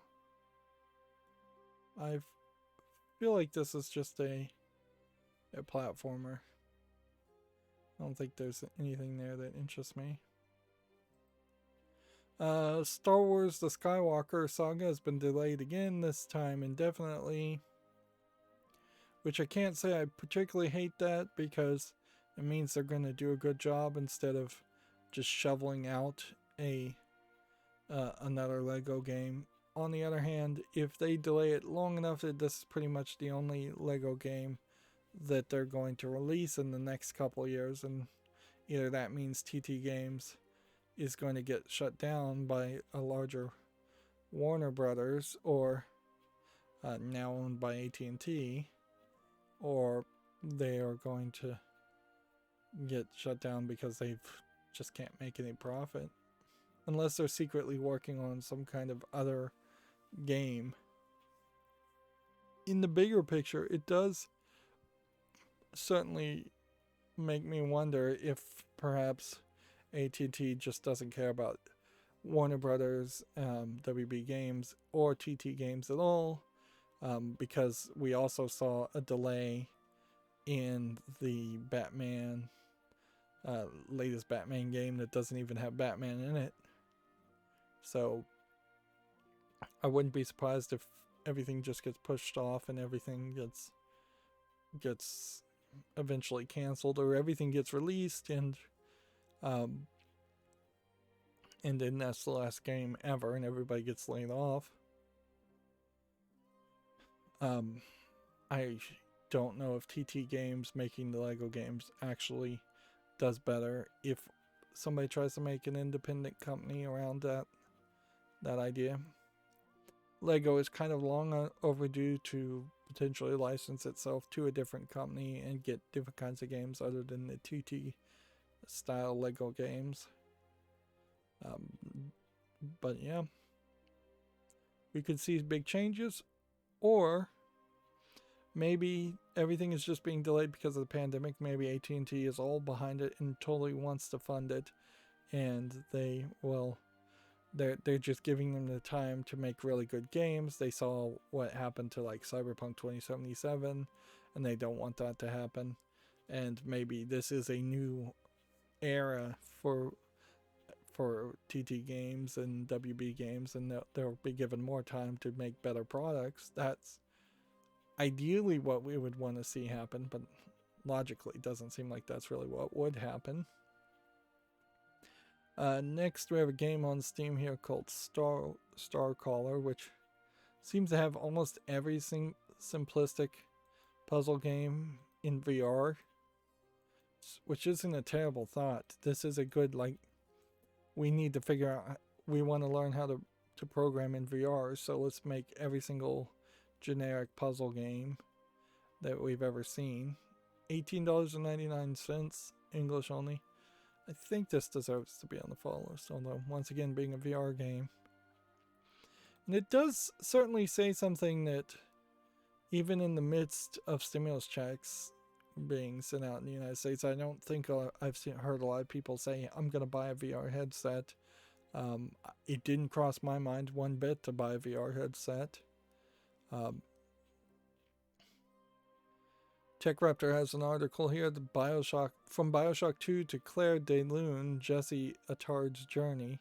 So this guy worked on Bioshock 2, which is the Bioshock that was not made by the main creators of Bioshock 1 and Infinite and whatever the next Bioshock game is going to be.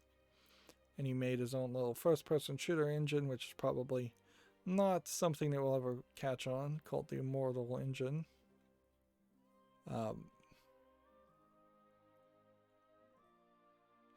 And Claire de Lune is a game that's coming out.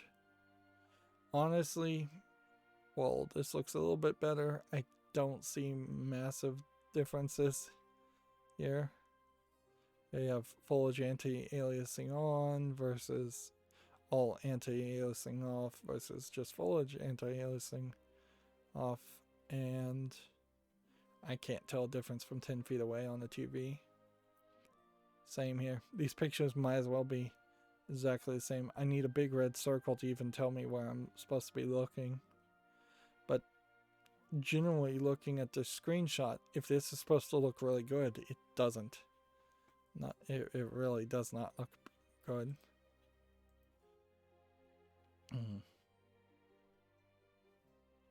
I don't even have a tab suspender enabled, and still Gamma Sutra tabs take forever to load. Certain Affinity's new Vice President of Canadian Operations is a Halo veteran, Dan Ayobi.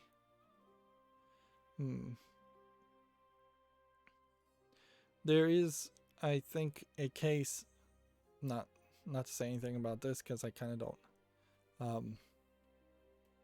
don't really think there's a big difference there. He worked at Microsoft before this, and working at Microsoft, you're not going to take over Bill Gates or whoever's in charge of Microsoft now. I forget the name. You're not going to take over the high management jobs at Microsoft, so having to move over to be a VP for a smaller company is probably the right move.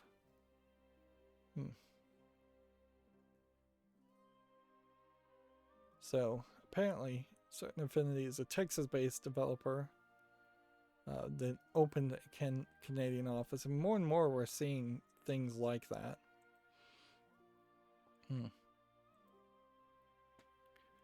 Here we have a game called Haunting at Cliff House, which looks nice until they showed me pictures of the people, and then the game itself looks like it's just kind of like a hidden object game. $4.99 English only, allegedly full audio.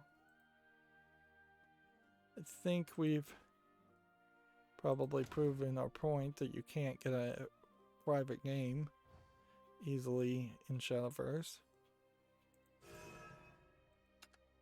Alright. Let's see what new cards we can do to focus on fairies. It's only one card that's bad, so changing that's not that hard.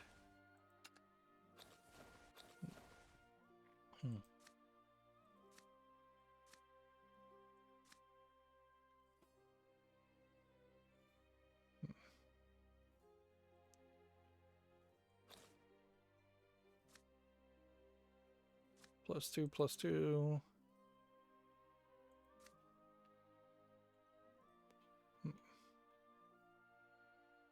Okay, that doesn't sound like too bad of a change. If anything, that's a decent card.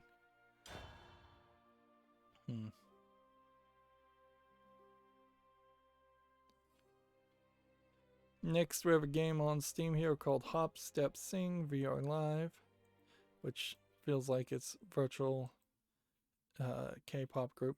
It's a little too bright by my eyes. It's like it's just a VR anime game.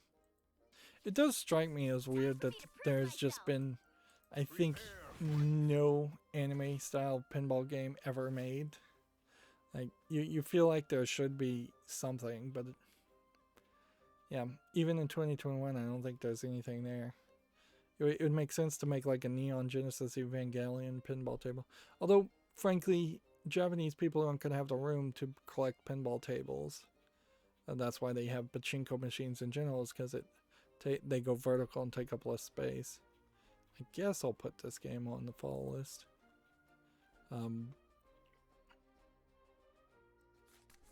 But yeah.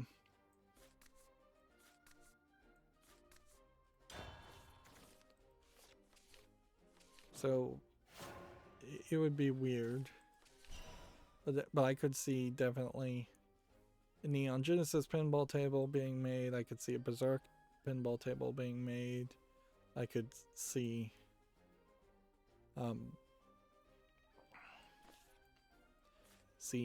several other popular shows being made. You could go, any Ghibli themed table would sell well.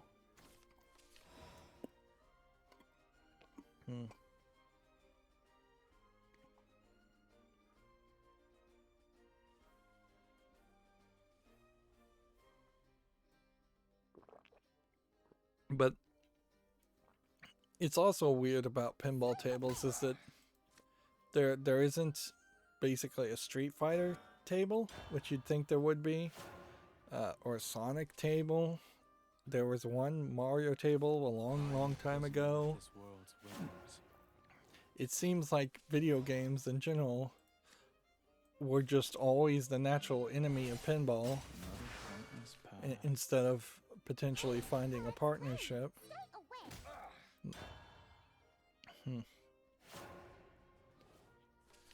TechRaptor has an article here. Some Magic the Gathering Strixhaven products suffering a delay. I think there was also some complaint about some plagiarism.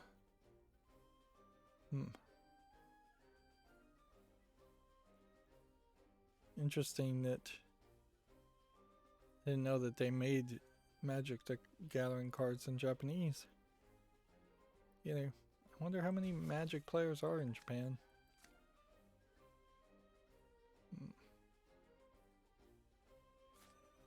All I need's an opening and you're toast. Can't be attacked.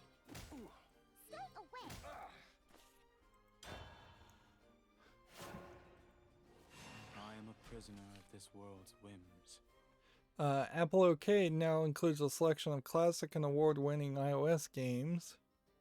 So we can see that Apple Arcade is trying to expand itself to include older iOS games, which is weird because I don't know about what kind of compatibility you're going to have there.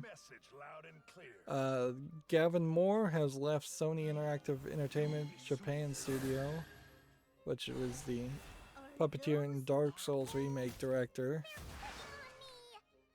which, once again, that doesn't look good for Sony.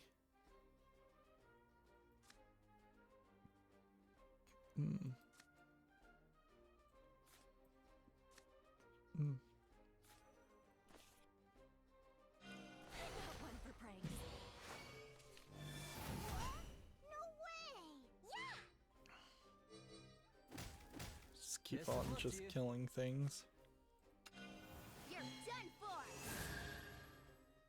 I guess I can leave the animation on.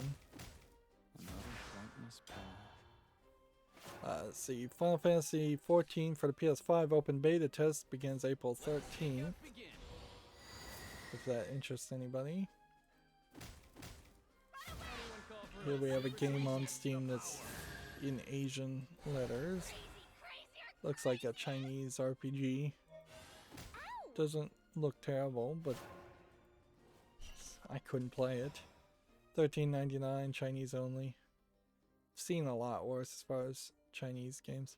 Although arguably, this might be a game where you spend a lot of time just wandering around and it's not really showing a lot of combat or anything that looks like combat.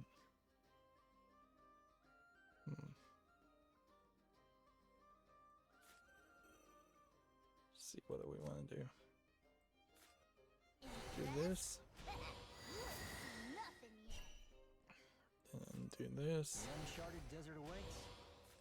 And do this. Let's play. And that. Whoa. So there never was a mystery? That was kind of wasteful. I could have attacked with this one. I am a prisoner of this world's whims. Yeah, we have a game on Steam called Tiger Tank, which just looks like a mobile phone game where you drive around tanks for $2.99, English and Chinese. Things of this world change at night. Yeah, we have another Chinese game that is looks like a farm simulator, which that's weird. We haven't seen any farm simulator games from Chinese creators. $9.99. What's that for? Here, I'm getting my butt handed to me. Alright, well. Either I kill that. You are my little trespasser. No more. What an oath! Another pointless path.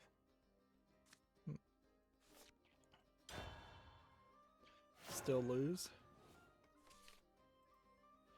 Life is Strange True Colors for the Nintendo Switch has been rated by the ESRB. I guess this is the first Life is Strange game to be on the Switch or Nintendo platform. I don't know if that really makes too much of a difference. The game market analysis Super Data Research has been shut down by Nielsen. Nielsen also was acquired by Roku, so that's slightly interesting. That being said, I don't know how many people were actually using Super Data to get any kind of market research or analysis for games being published. Honestly, I would not be surprised if most publishers either have their own internal data as far as how well games sell, or they just publish games on whims. I wouldn't be surprised if a lot of games are just published on whims without doing any kind of industry market analysis. Also, I'm sure a lot of game developers feel like their games are so unique and so different that there is no comparison. Whereas like doing market research for bottled water is incredibly easy to do.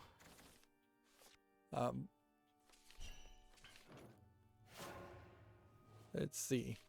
Gamatsu has the Oddworld collection for Switch launching May 27th. What games does this include? New and Tasty, Munch's Odyssey, Stranger's Wrath. Don't feel like that's the newest game though, or the remake of the first game. So buying this is almost name confusion with the new Oddworld. Soulstorm, I believe, was the name of the new one.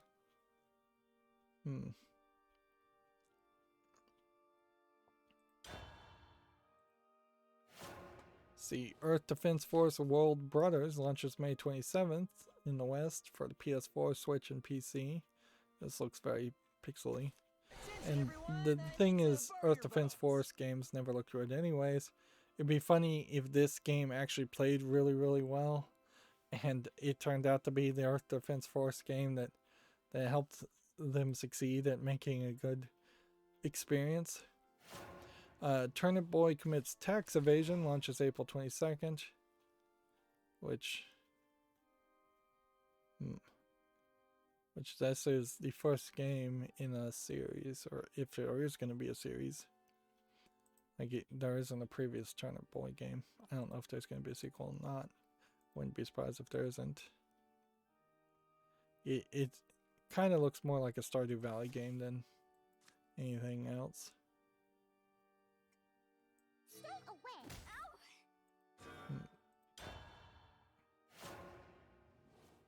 Ow. Maneater DLC Truth Quest has been announced, which I assume this is a real thing. The danger here with any of these announcements is any of these could be April Fool's Day's announcements. Like, I don't know what Maneater's story really was, because you're just like playing a a shark. So the idea of, I guess, going around a conspiracy seems kind of crazy. But you know what? That kind of works too. The idea of continues where the story left off in the main game's conclusion. Wow, I didn't even know it did leave off anywhere.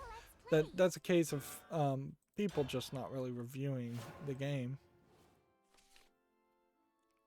I'm still listening to Giant Bomb, and it does feel like, having left, it feels like they're trying to bring back the cloth map or no clip. I think it's cloth map producer who left Giant Bomb to run cloth map, but can't really accomplish anything now during the pandemic.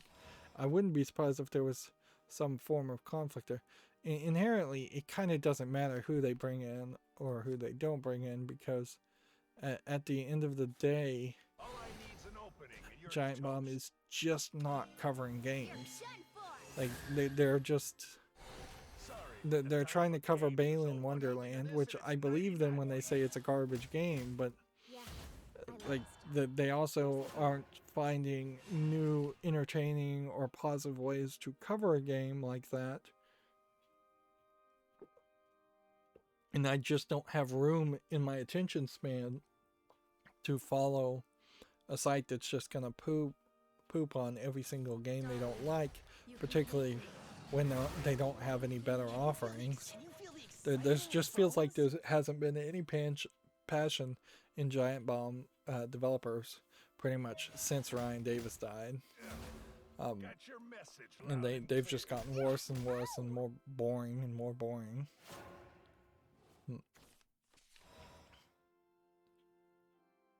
Well, can we do anything to save ourselves here?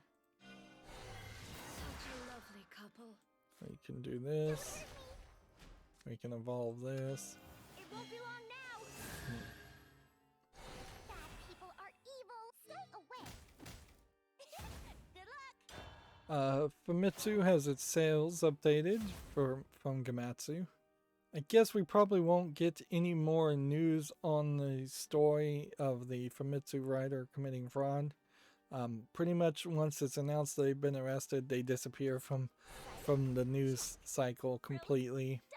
They get convicted, usually very fast, and thrown in jail, and then you never hear from them again, unless they were convicted to be executed, and in that case it takes them decades to get around to executing them, and then they mention that somebody has been executed after the fact, because they don't tell anybody until they kind of pick a random point at which they're going to execute the people. They don't tell the families until after the fact. It's pretty cruel in a lot of ways.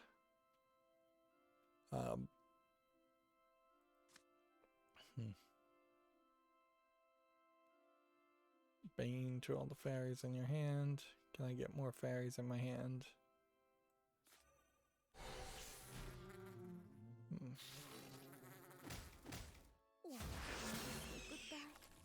Oh, that sucked. Let's play. I should have read the card to see what it was gonna do. Adorable to the end. I still am playing pretty terribly. So yeah, on the sales here we have Monster Hunter Rise in the top one space for a Switch, with the quintessential quadruplets, some kind of visual novel for the Switch, in the third place. It must be a really good visual novels. And the PS4 version made it into the top 10. And then you have an SD Gundam that's new. And then an SD Gundam for PS4 that's in the 22nd space. And then Lover Pretend as a visual novel for the Switch. Massively large comparison of Switch games compared to the PS4 games. No PS5 games exclusives being listed in the top 30. There is also just kind of like the staying sales power of some of these titles. like Super Mario 3D World that is just gonna stay forever. Animal Crossing.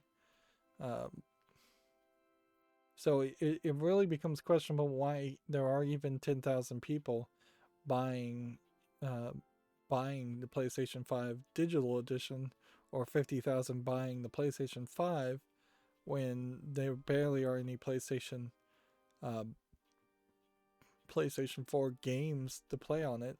But I guess there might be a lot of reselling going on. Xbox Series is even getting higher numbers than it has traditionally gotten. There you are, my little Hit trespasser. that one. And then hit. Oh man, I messed that up. Should I hit that? You got guts. I've seen them. A Ghost Runner development roadmap has announced PS4, 5, and Xbox Series versions launch this fall.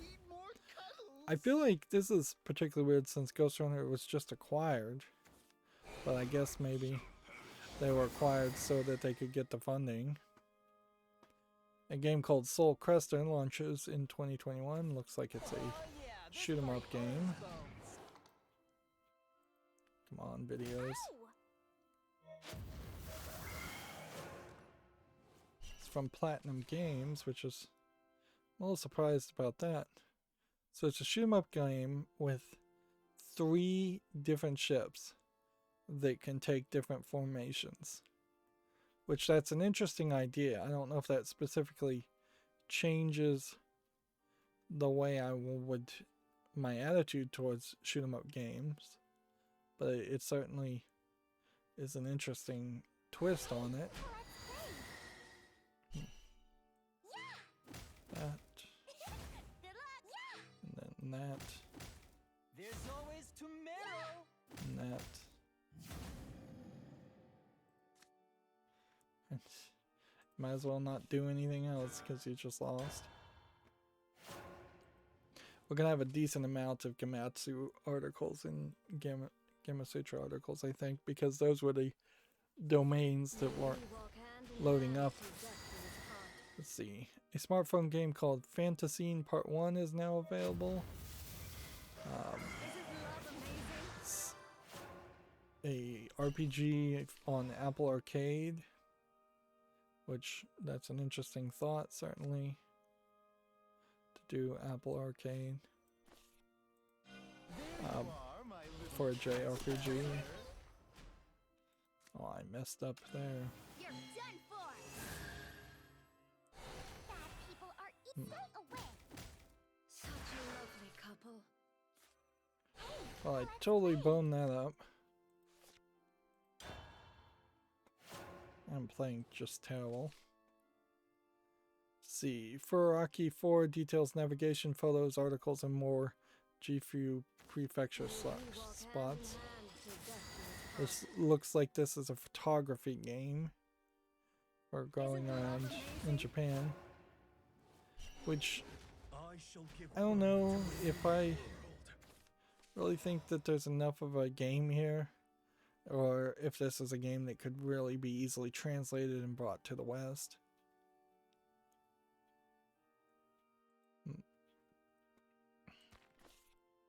Alright, well, if I attack, I'll do 4 damage always. Alright, if I do this. The world cycles on. Oh my goodness. I just done screwed up again. Wow. It's like every single move I'm making today is the worst move possible. Such a lovely couple. I've got to learn to read these cards better. And honestly, I know what these cards did if I just played more Shadowverse, and I just don't have any desire to play more Shadowverse. If anything, I'm just getting older and older and having less and less time between insomnia and other distractions. Oh man. Well.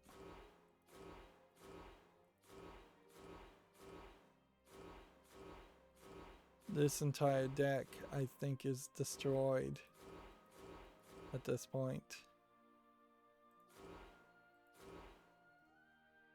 Yeah, the entire strategy of that deck just got removed. Well, there goes that deck.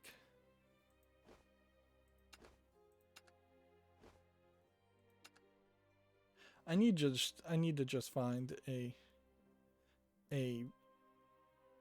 bit of time to look up net decks. That's all it really comes down to, is I just need to be able to pull up a list, and from that list get rewarded, build a net deck for Shadowverse. Anyways, Inazuma 11 Great Road of Heroes has been delayed to 2023 in Japan. There's a new development video. Like, I'm still looking for a soccer game that might be interesting, and Inazuma 11 might be interesting because it looks like it is half soccer and half RPG. You're seeing a lot of different areas and different kinds of sports fields that you're going to interact with. So the gameplay mechanic itself may be focused around playing soccer, but there may be a lot of talking to other people. See, Near Replicant had a April Fool's Day thing, but I don't know if this is really what they're talking about. Here's a bunch of people, some of which are blurred out.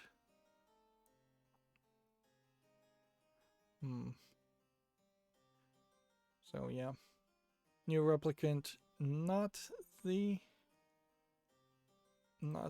cell phone game, but it gets increasingly more difficult to figure out which Nier you're talking about, because every name is kind of crazy.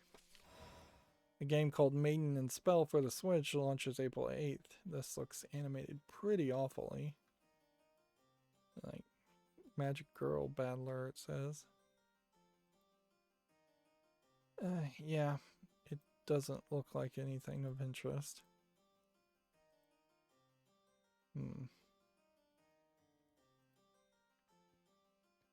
This is one of those examples of the occasional terrible Japanese quality games.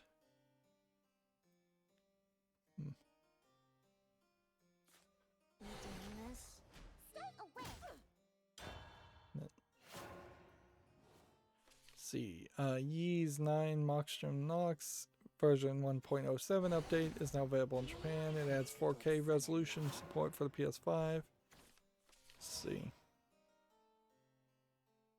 It's also available for the PS4 and will launch for the Switch and PC via Steam this summer. I believe there was a game that was free on Steam, but I couldn't tell you what it actually was. But I'll have to look on Slick Deals and figure that out.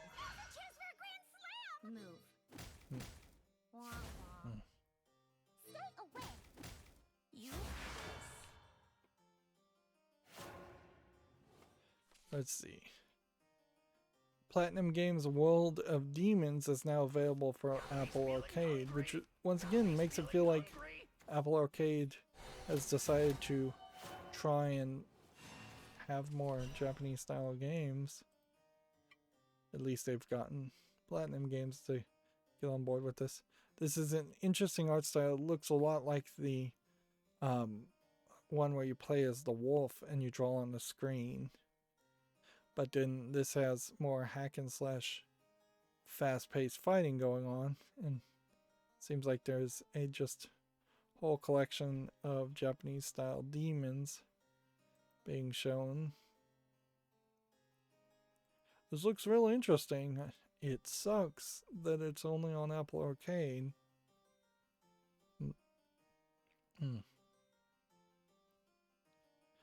It was first announced in April of 2018 with DNA. DA appears to no longer be involved, according to them, which, okay. So if we do this, All I need's an opening and you're toast. then evolve. You're done for. Sorry, but the time for games. One helping of this and it's Hit 99 that. for you. Then hit that.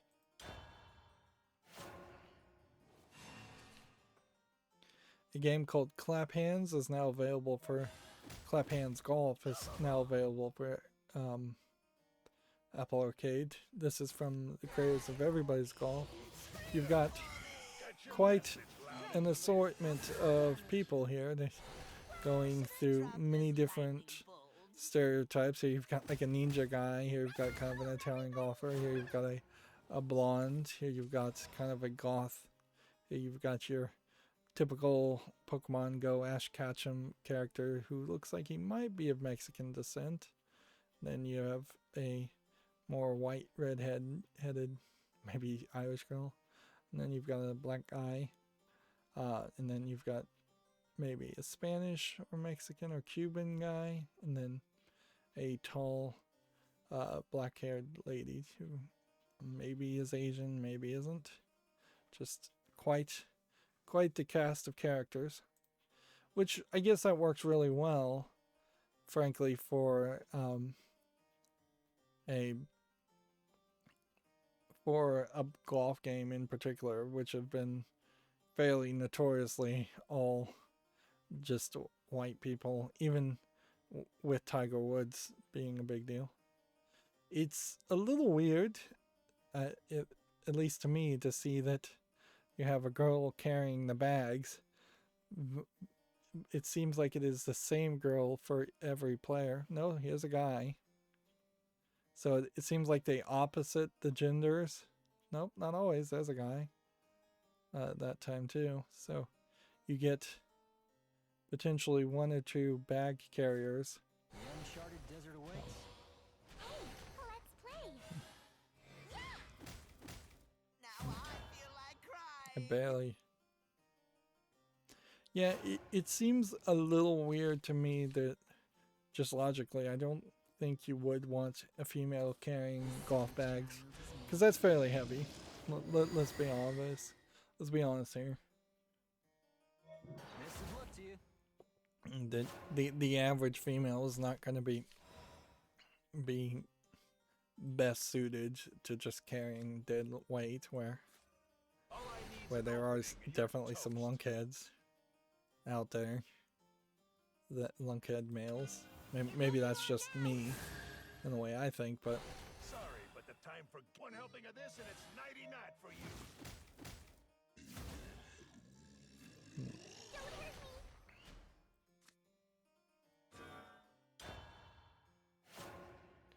I wonder if that has even been dealt with in golf. I don't watch golf, so I don't know if there's ever been a female caddy, as it were.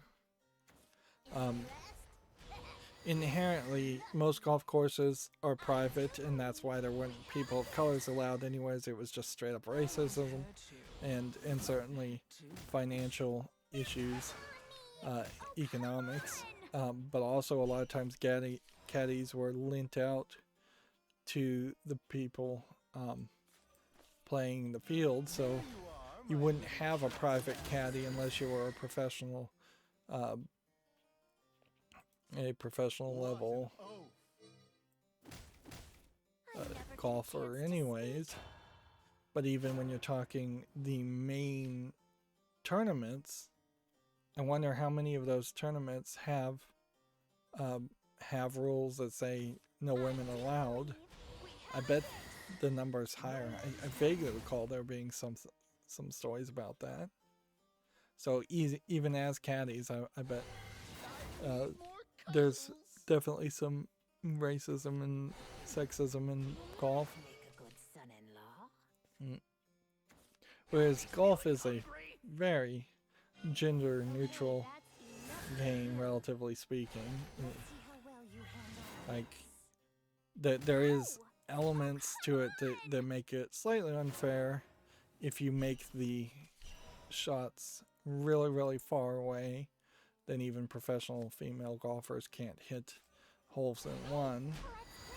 But if you set the distance on each hole to a reasonable amount of time distance, then everybody has a chance of succeeding there. Breach of contract. Of course, golf courses in general are kind of ridiculous concepts. Imagine it's the equivalent of owning a whole fleet of pool tables, which are probably the second biggest thing you can own, or a whole bunch of football fields or soccer fields. They mostly sit around doing nothing. Anyways, back to video games. Dragon Quest Rivals Ace to end its service on July 5th, so I assume nobody really liked it. It was launched in August of 2020, and the original game, Dragon's Quest Rivals, was launched in 2017, so clearly as a game it has pretty much sucked for a while. Right.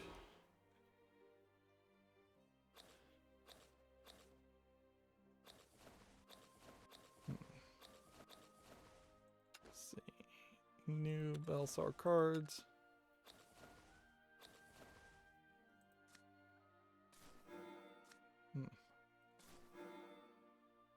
There we go.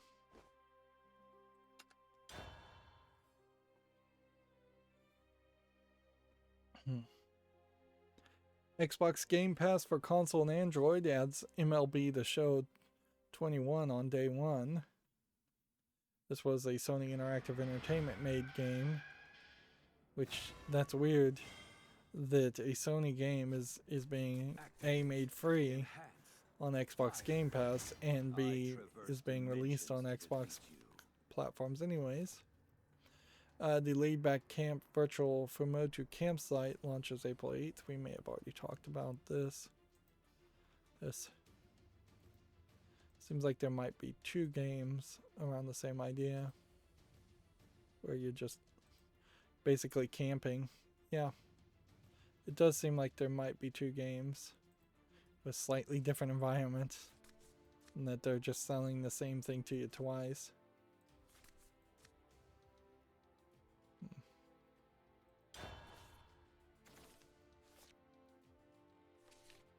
See, a game called Kojin Sword of Rewind has its second trailer,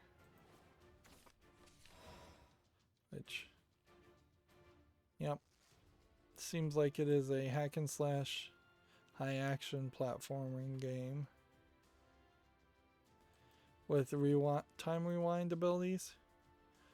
Having time rewind abilities often does make games more accessible to somebody like me with a little bit of arthritis in their hands.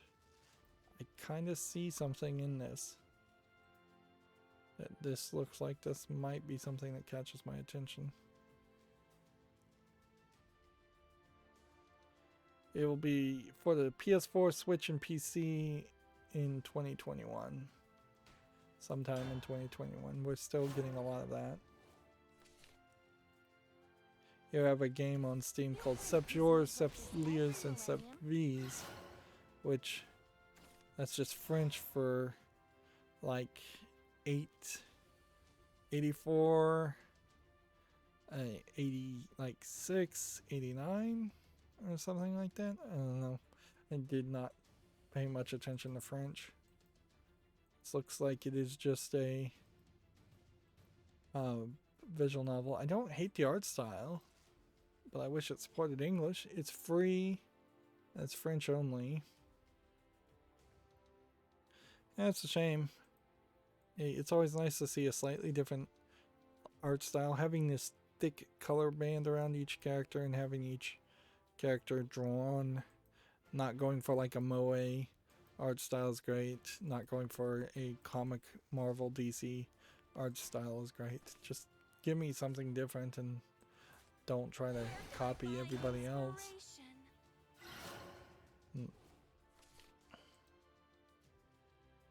Yeah, we have a game called Forbidden Z on Steam, which looks like it's just a horror asset flip VR game for free, single player with online co-op, Chinese only. Interesting.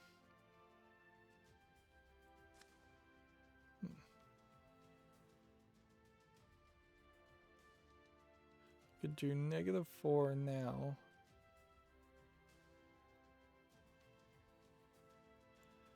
And run a risk. Or I can just end the turn. I think I'm better off ending the turn.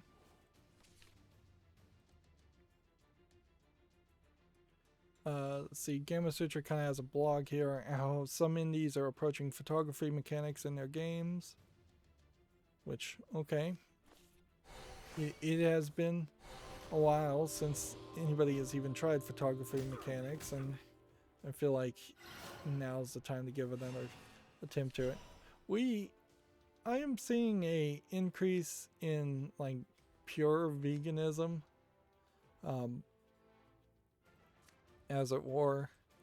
So I wouldn't be super surprised if we started to see more and more games try to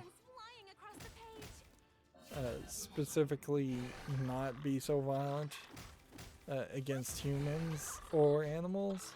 Like we for a long time in the past 2 decades moved away from any violence towards animals. The Last of Us 2 in particular got away with like killing a dog, but overall you almost never you never enact violence on people, on animals. You totally enact violence on people all the time in video games. So introducing a photography mode might move more towards that veganism mentality of not harming animals. But yeah, there's still a lot of different ways that would have to go. 2 damage. I'm already a proper lady, you know. And then I guess we evolve. Coming at you. Is that how you treat a lady? So yeah. But photography actually has to work as a gameplay mechanic. It can't just be added for no reason. And we will lose fishing. We've long lost fishing as a minigame because of that. And we might start to see more and more games just not have any kind of meat in them at all. I wouldn't be surprised if by my lifetime we start to see major percentages of people eating either artificial fake meat or lab grown meat, and moving towards a much easier mentality of veganism than has been in the past, where you would have had to have really sacrificed to be a vegan 10 years ago. Is that how you treat a lady?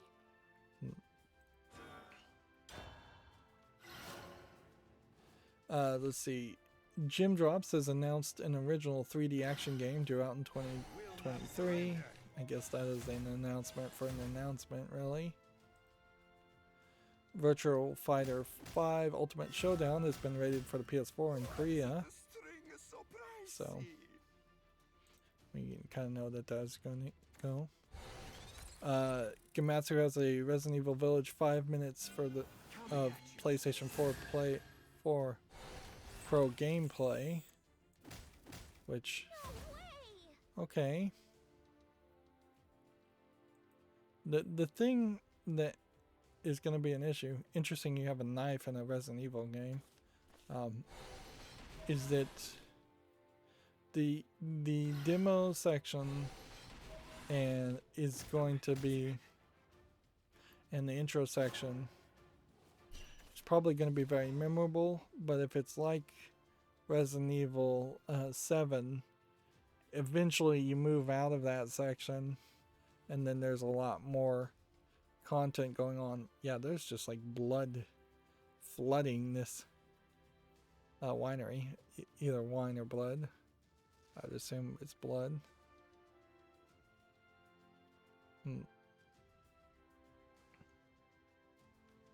So this is just a Lady Bathory scenario where she's just murdering people left and right. But yeah, I feel like we are going to eventually get away from what we're seeing in Village and start seeing some other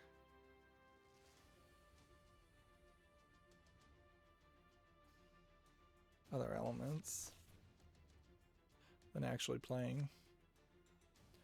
I feel like I'm just rambling too.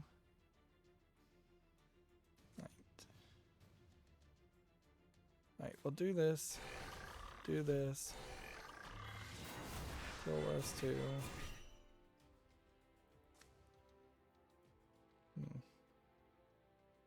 And end the turn.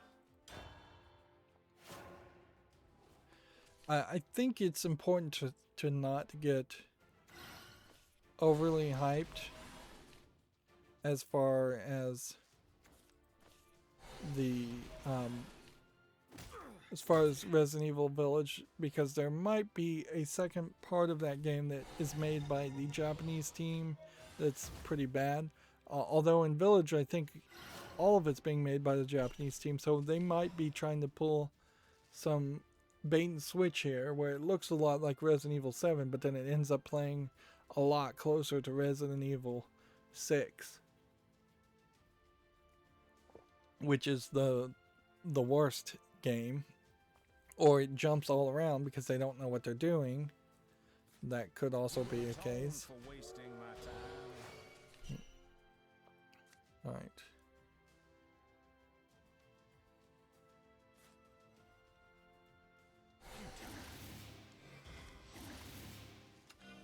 Now the fight begins. Sheer Hugh, what's your price? Let's see.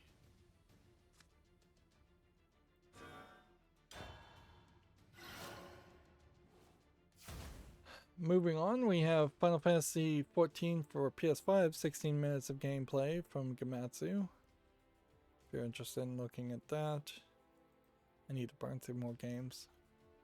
Here we have a game called Inheritors 2078, which has way too many trailers. Looks like it is a real-time strategy game. $11.99, English full audio. Here we have a game called Matra Quinha Pair, which that doesn't sound like English. This looks like this is some kind of, if I was to guess, Spanish cell phone game. Stimulate children and teenagers with autism with picture matching activities. I don't think that is how you would say that if you're a native English speaker. 99 cents, English, Portuguese, Brazil, Spanish, Latin America.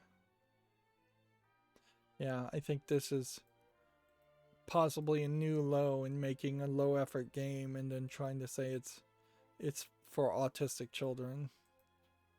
Which I'm not sure autistic children are all the same, first of all, but also they tend not to like loud noises, so this either would have to be a really quiet game or it runs the risk of irritating people. I'm not sure autistic people particularly want to match things, generally speaking.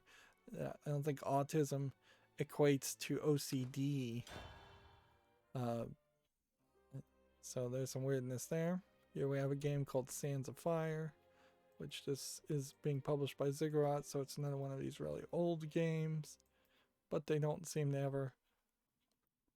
But this is another example of a old game that doesn't really have any relevancy.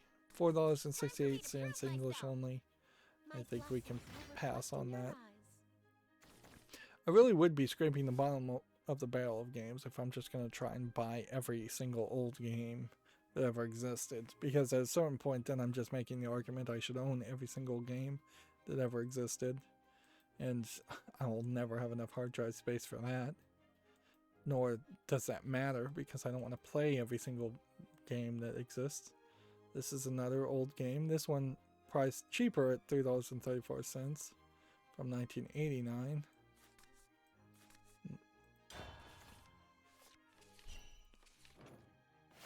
Here we have Discoveries of the Deep from 1993. Seems like these games were all around the ocean themes. $4.68. They English only. Seem to have released all three of those games almost like a bundle, but not quite in a bundle. Yeah, there isn't an actual bundle to buy it. Then we have a game called Puzzle Pieces, which looks like it is just a bunch of randomness. $3.99. Uninteresting.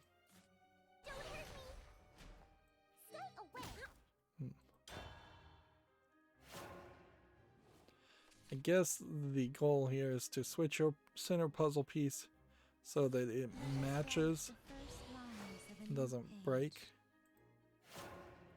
Next we have Lionfish Reef Patrol, which is a brand new under the sea game if any of these images want to load.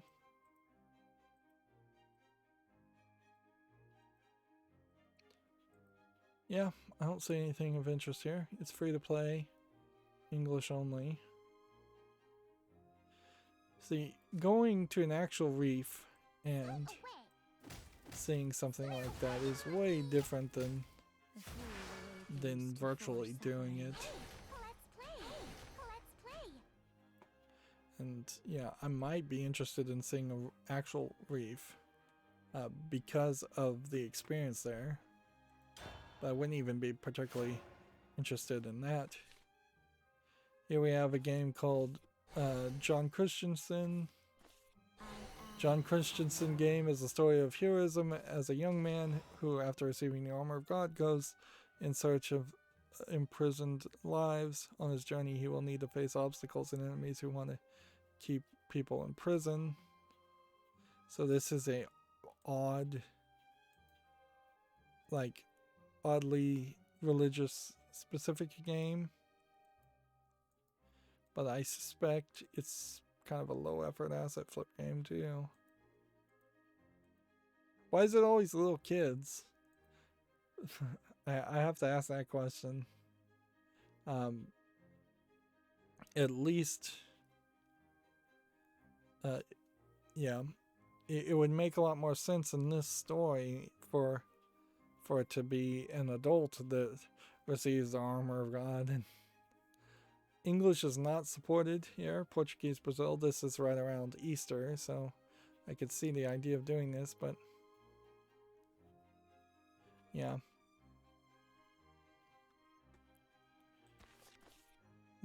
That is one thing about religions in general, is that they promote some of the worst people possible to proselytize and spread the word of their religion, when logically it would make a lot more sense to have adults who have spent their most of their life being taught and researching and learning the religion to proselytize and teach it, not little kids. And yet, frankly, little kids, teenagers and such are the only people who are actually convincing anybody to join churches or join religion. Either that or parents forcing their own kids to join religion.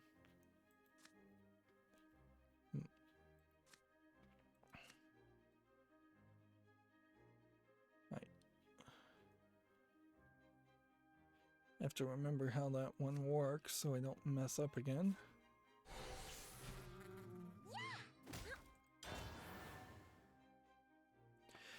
This game I wish was better, honestly.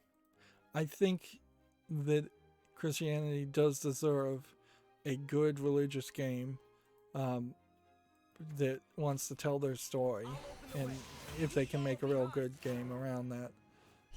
Of course, this is also pseudo biblical, apocryphal. It's actually the exact thing in Revelations that the Bible forbids, adding to the Bible effectively. But if you ignore that and you make it clear that this is fiction, I think that's fine. It definitely has a lot of the idea of like Bible man. But it would be interesting if the game was good, because that would be an interesting game to talk about. But at its current quality, you run into this catch-22 where anybody religious can say, well, this game was blacklisted and not covered by video game critics because they're all leftist, liberal atheists.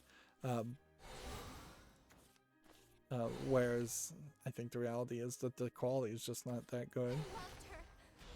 And ultra religious, ultra conservative people will buy games like that for their kids regardless. Although, in all honesty, how many ultra religious parents really let their kids have a Steam account? Every couple of days we see another visual novel on Steam with sex and nudity, and every single day there's hundreds of violent games, not family friendly games on Steam.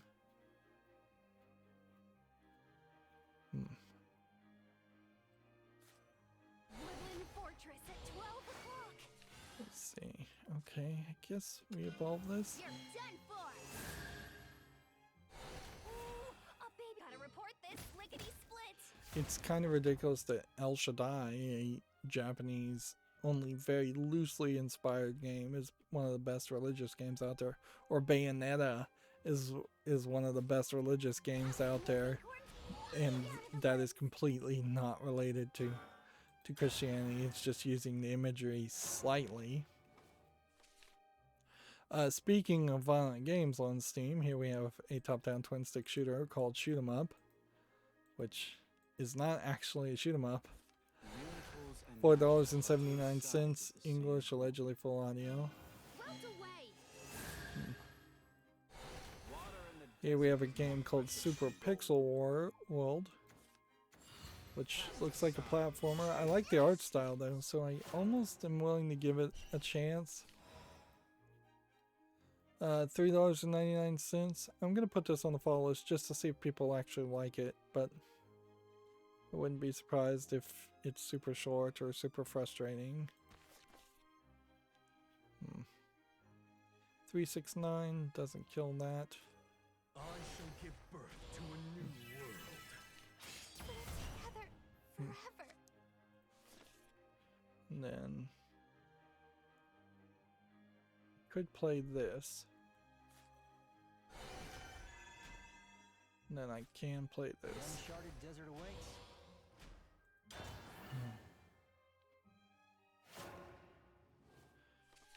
Here we have a game called Bloat, which looks like a platformer, and it looks like garbage, for $13.49.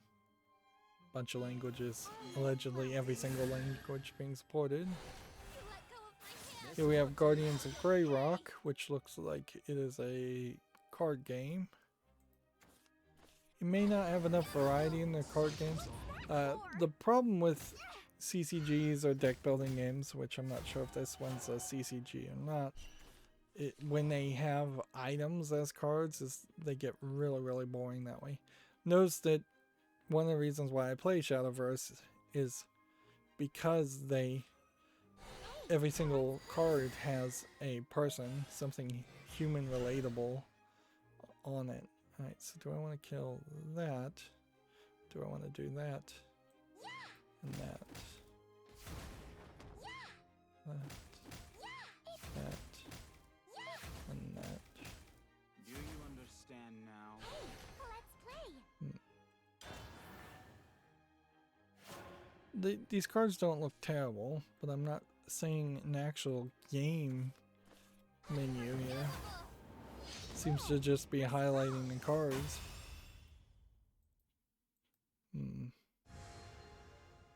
$49.79, single player only, with then a whole bunch of DLC for another $107. That is way too expensive. 2 user reviews. It's a bit expensive for what you get.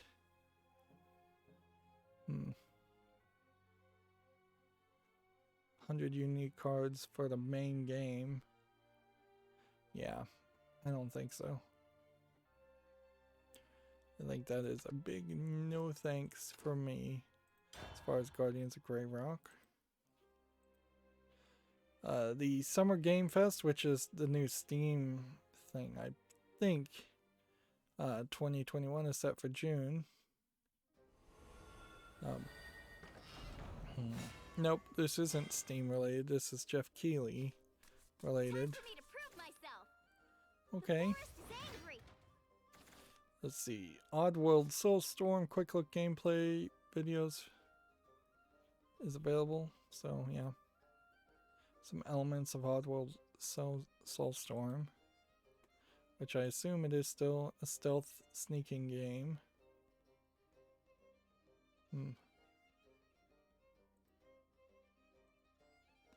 I'm still not sure I could ever really like an Oddworld game. It really comes down to how well it plays and controls, and every game in the Oddworld series up until this point has not controlled well. Didn't control well for me, at least. And I am like 3 or 4 games into having purchased 3 or 4 different Oddworld games, trying to get into a series and failing miserably each time. It's hard to make a justification to take a 4th bite at a sour apple. Neo: The World Ends With You is set 3 years after The World Ends With You, the animation. So, apparently this is a second animation. Nope, it is a game for the PS4 and Switch coming out this summer. So the animation is effectively an advertisement for this game. Gamer Sutra has a blog here for Magic Legends First Impressions, which is the online MMO using Magic the Gathering characters. Which, yeah, I bet it's expensive. I couldn't imagine actually getting back to playing any Magic. Like, twice now in my life I have been driven away from playing Magic the Gathering. The first time because of a toxic player base amongst the people I was trying to play with, and once with a toxic Wizards of the Coast accusing me of cheating and banning my account with no warning whatsoever. Just because my network was messing up. All I need's an opening and you're toast. Well, Help me. suppose we should kill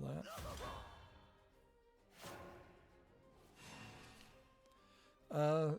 Probably not very video game related, but ScumVM is upset that Discord thinks ScumVM is not an original / recognizable enough to be a verified Discord server label. Get your message loud and clear. Which, yeah, that probably doesn't matter too much in the long run, since it seems like Discord is about to just be acquired by Microsoft and then probably shot. would be my guess, is that Discord won't be long for the world.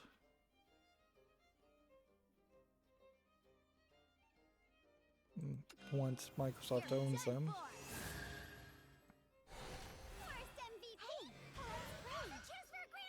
There is certainly an example of a lot of companies like Discord who had no business model at all other than just acquiring users and then getting bought out by a bigger company. And there is certainly a obviousness to it to me now that we should not as a society jump on the bandwagon of new products if they don't have an actual solid business plan. And sadly, that means pretty much all new products have no actual business plans and shouldn't be jumped on board. Okay.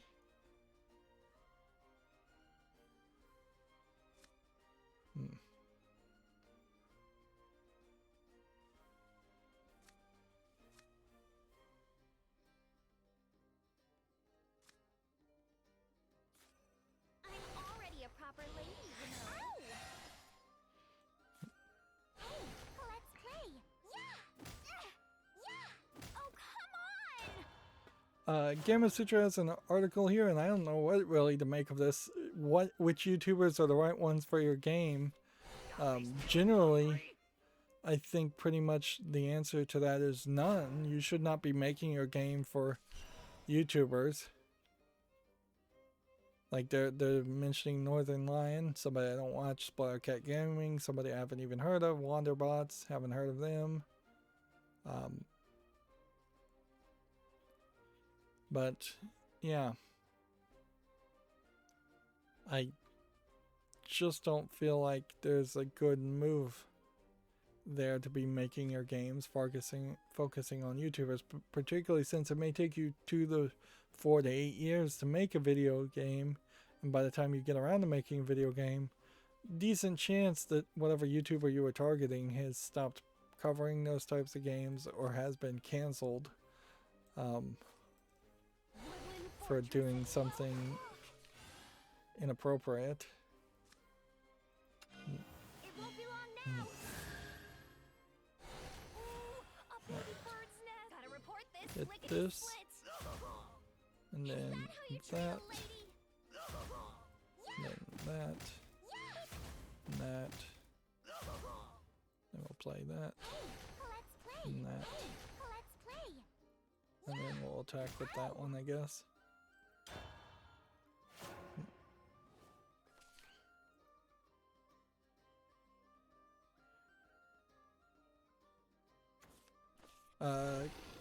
Gamma Sutra also has an article, a controversial HoloLens military deal moves into the production phase at $22 billion, which, yeah, Microsoft really didn't do anything with HoloLens.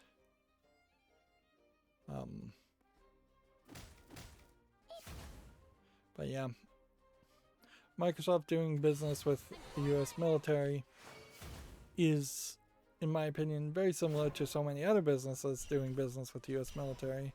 Either you blacklist the US military and lose out on a bunch of money, or you just kind of stay mostly silent about it and do the occasional dirty deal.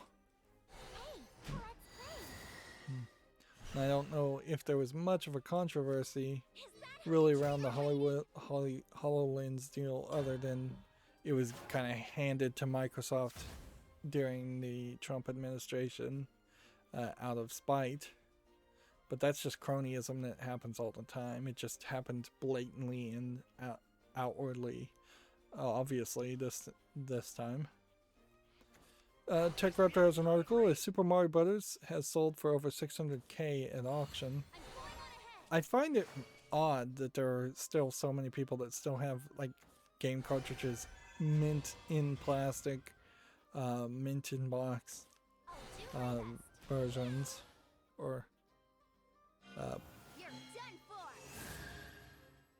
It definitely feels weird that somebody was just sitting on that, and it definitely feels weird that it sells for that. I seriously doubt anything I own would sell for anywhere close to that, let alone would I be willing to waste the time to try to find the one thing in my Nintendo collection that's in my garage that very possibly is just ruined.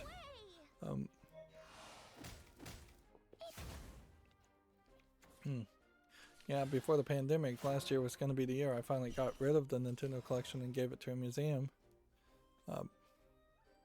It's now been delayed, and who knows if museums in general are going to have the funding to stay in business. I guess that's the risk I'll just have to take.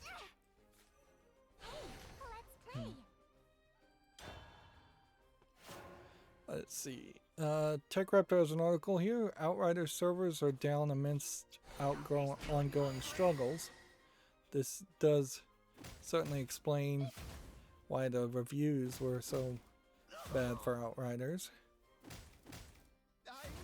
Here we have Grimm's Tales Trace in Time Collector's Edition from Big Fish Games, a hidden object game for $12.59. I shall give birth to a new world. Okay. So we want The world ends. to hit this. That way it will do 4 damage in 2 turns. We want... Can we do either one of these? We can do this. Can't attack. Arrows of Bertie! Asteroid Jaeger! And so we might as well attack there. Okay. And then we can win. Nice. But I haven't been doing particularly well. Yay, I got 30 gold. I did it! I won!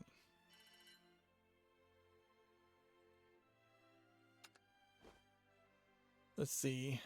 Next we have a game on Steam called Legends of Eidolon, which is just a idle clicker game, although it does look very wild and all over the place. Interesting. It's rated very positively. Free to play with in-app purchases. Seems to be like an MMO and an idle clicker at the same time. It seems really really thematically drawn differently.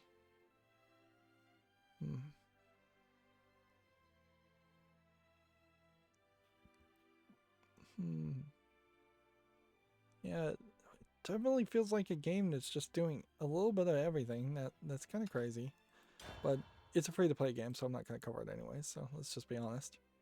Here we have Spider Robot Wars, which looks like a real-time strategy. Actually, it's a tower defense for $1.79, English and Russian. And then we have a TechRaptor article here. Upcoming DC Universe Online World of Flashpoint episode will be free. Which, okay. Time for me to prove myself. DC Universe Online, not the Marvel Avengers game. I have to remind myself of that. Analog Pocket has been delayed. This was supposed to be a fairly high quality Game Boy clone of sorts. I don't even know if it really would have played Game Boy games. Oh yeah, I was going to play Game Boy, Game Boy Color, Game Boy Advance, Game Gear, Neo Geo Pocket Color, TurboGrafx 16, and Atari Lynx. It's been delayed. Actually, this is not going to work as a device, and I'll tell you why. Because just about a week ago, they announced a 6-button version of a Raspberry Pi Game Boy clone that has a D-pad and one analog stick and right and left bumps. I don't know if it has a L1 and L2, which would also be useful. But it runs on the Raspberry Pi compute modules instead of the Raspberry Pi Zero, which is a fairly old microcomputer unit. So the Raspberry Pi 4 compute modules are the exact same circuitry as the Raspberry Pi 4, which is fully successful and capable of emulating everything up to PlayStation 1 and a lot, if not almost half, of the Nintendo 64 games out there. So there's no reason to buy the Analog Pocket if you're going for emulation. In fact, even the RetroPie Game Boy emulator that I bought maybe a year and a half ago, it has not seen any real use. It's just I built it and then I immediately ignored it. So that was a mistake, and it's already outdated. And that kind of happens with Raspberry Pis quite a bit, is that the circuitry is kind of rapidly improving. We may, with chip shortages and everything, not see a Raspberry Pi 5 for a couple years, but using either the compute module or the 4 in its standard Model B form factor is way smarter move than using any other emulator, unless you're talking about a fully programmable Mister type build, and that might make some sense to make a Mister emulator, but that is also probably just a lot of overkill.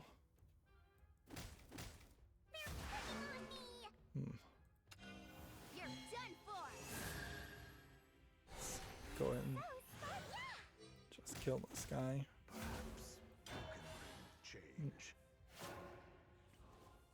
16 backward compatible Xbox games are now playable via the cloud, which is an interesting idea, certainly.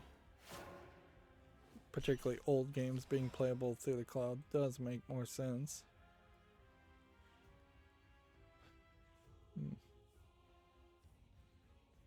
We have a game on Steam here called Late Rebirth, which looks like it's just a pixel-y point-and-click adventure game. 89 cents, English, Russian. I'll give it a chance and put it on the follow list, but I suspect there's not a lot going on there. Let's see, well, let's hit that one, and then hit that one, and then attack there, and attack there.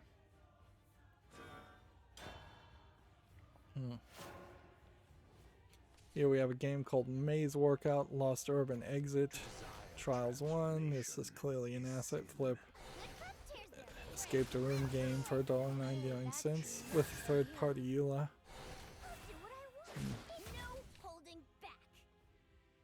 Here we have a game called Drawy, which seems to be just drawing to get people to guess the word you're thinking of. Like categories or pictograms or whatever that game is called. $4.99, English, Turkish. Nothing there of interest. Okay. I hit this, and that probably works fairly well.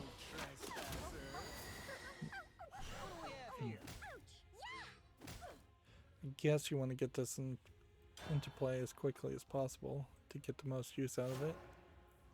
Here we have a game called Dead Cedar, which looks like an Alone in the Dark horror game. Doesn't look good though. Free. English, full audio. Well, at least the price is right on that. Gamasutra has a job listing for Talofa Games as a Unity software engineer in Cupertino, California. Let's see.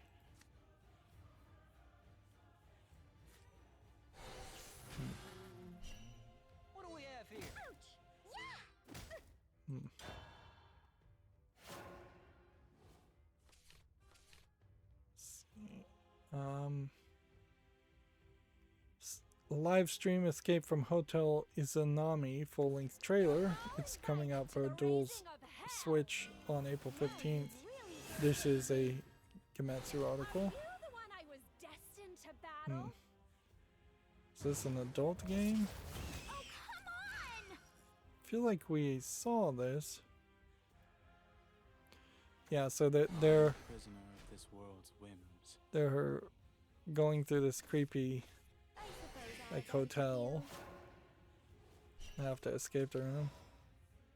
Interesting. A game like this would almost certainly not have this anime art style 10, 15 years ago. In fact, there are definitely some Japanese games around almost that exact same thought. And arguably, as much as I am personally a fan of the anime art style, I wonder if they are not better suited to not have it. Not focus on that art style for that kind of horror game.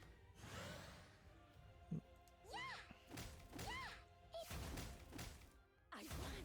I won! Another pointless path.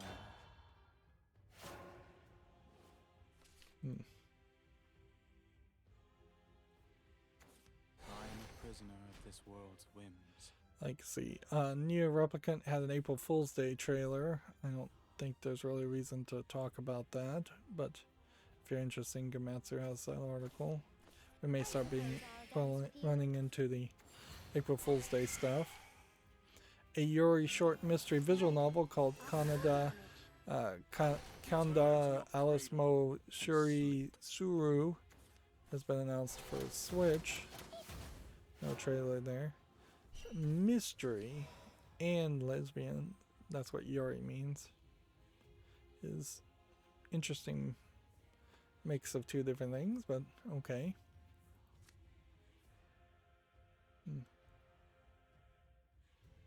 Alright, hit this. Pointless path.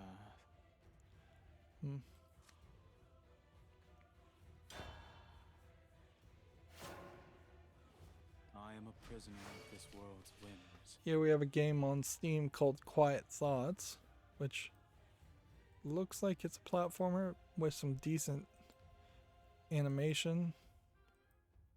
This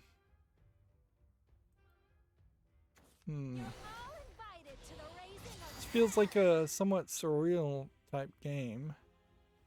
For $5.09, English, allegedly full audio. I'm gonna put this on the follow list because there might be something here. Maybe not. It may just be a short platformer, but at least I feel like the animator of this game wanted to actually draw something and wasn't just trying to fill the game with garbage animation. And it feels the same with the platforming. It feels like they actually did want to have some platforming and they weren't just doing the bare minimum effort. Let's go back and play this ridiculous defense game. Here we have a game that's all Asian characters. Looks like it is a mobile Chinese game of some sort, some kind of RPG. It's free to play with in-app purchases, Chinese only. It's all over the place as far as post-apocalyptic and fantasy and seemingly cars, also a focus.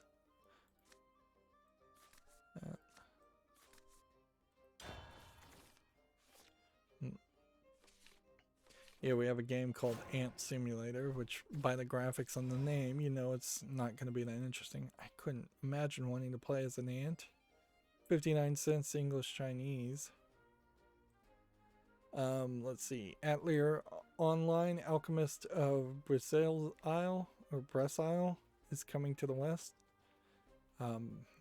Which I don't feel like getting into an online game is the way to start the Atelier series. And this isn't this is a different protagonist from the Atelier Ryza series. A group of people from the Atelier Ryza series.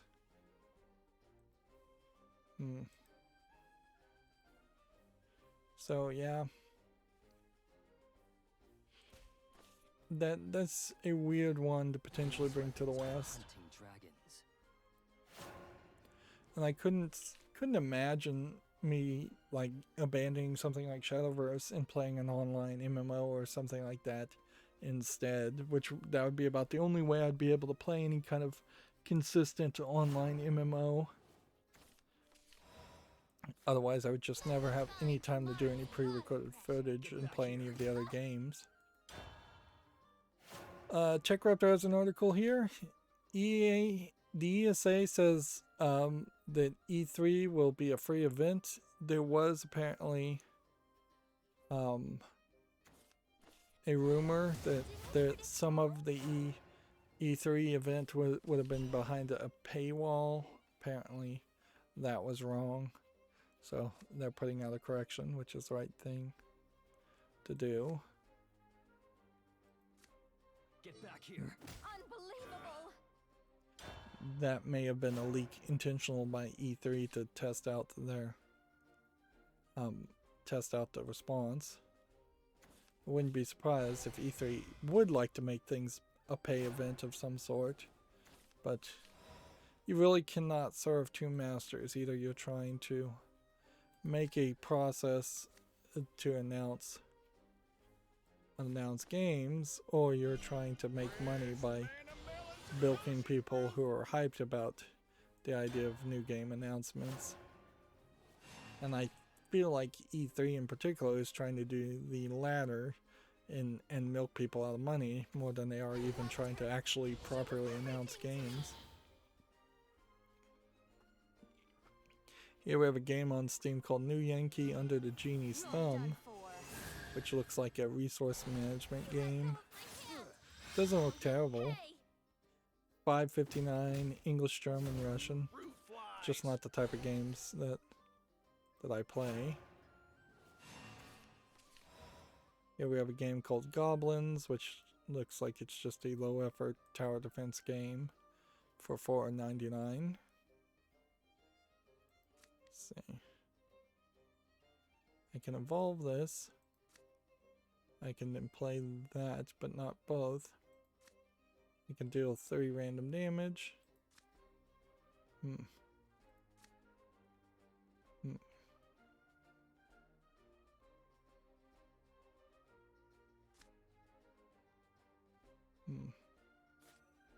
gonna do this. And wanna do this, I guess.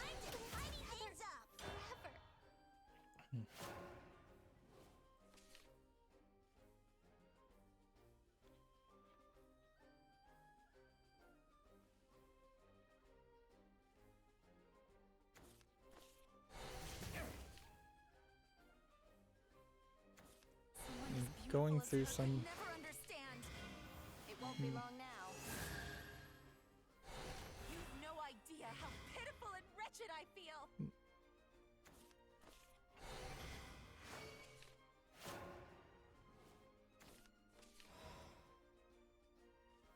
Yeah, I don't know why I clicked on DC Nation. Oh, now I remember.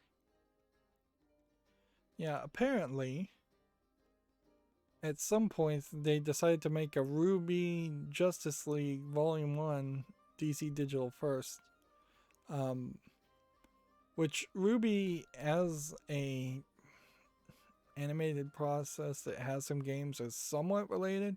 But also Ruby, as far as I can tell, was never that popular, and this seems like a weird crossover for sure. But at a certain point, I think Ruby not being popular also overlaps with the fact that DC isn't that popular.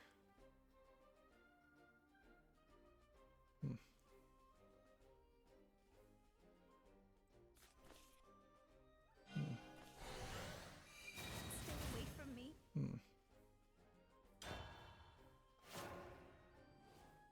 But yeah, generally I try to stay away from DC things.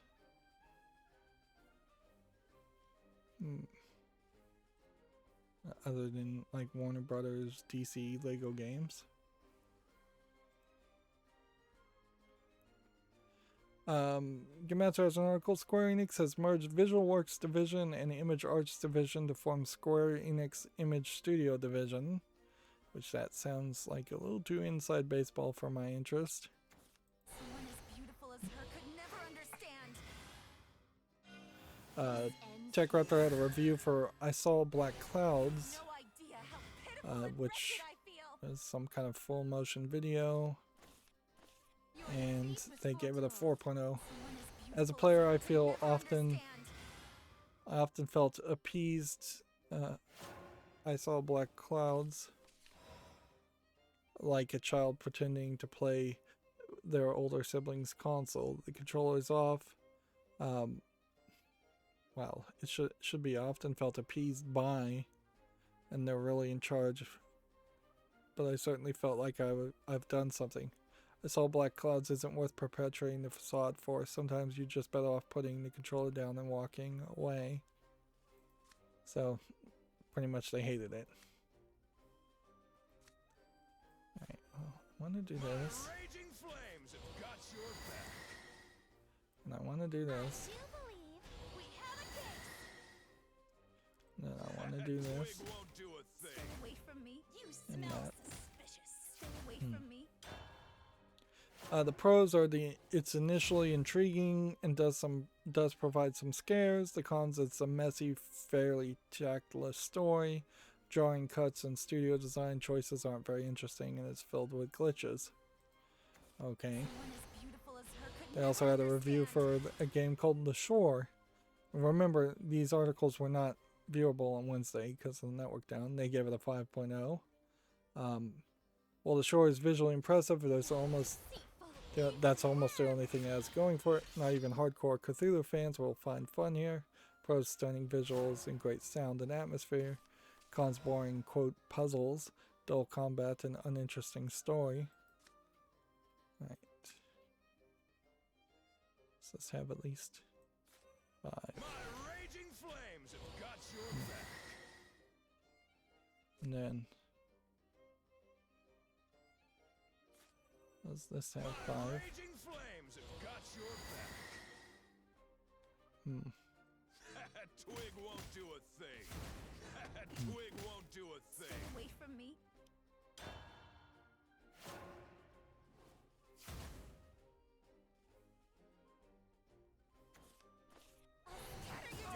Fiery one. Scatter you to the four winds. Let's see. Activision Blizzard appointed Armin Zurza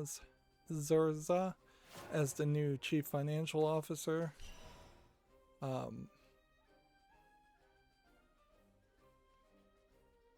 He was the chief commercial officer before, so that's not a big change, really.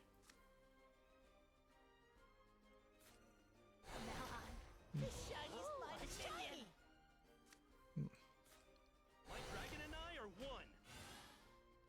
So what do we want to do? Evolve? Be gone. Come on, partner. Yeah. This deck has a lot of evolves in it. More evolves than I realized.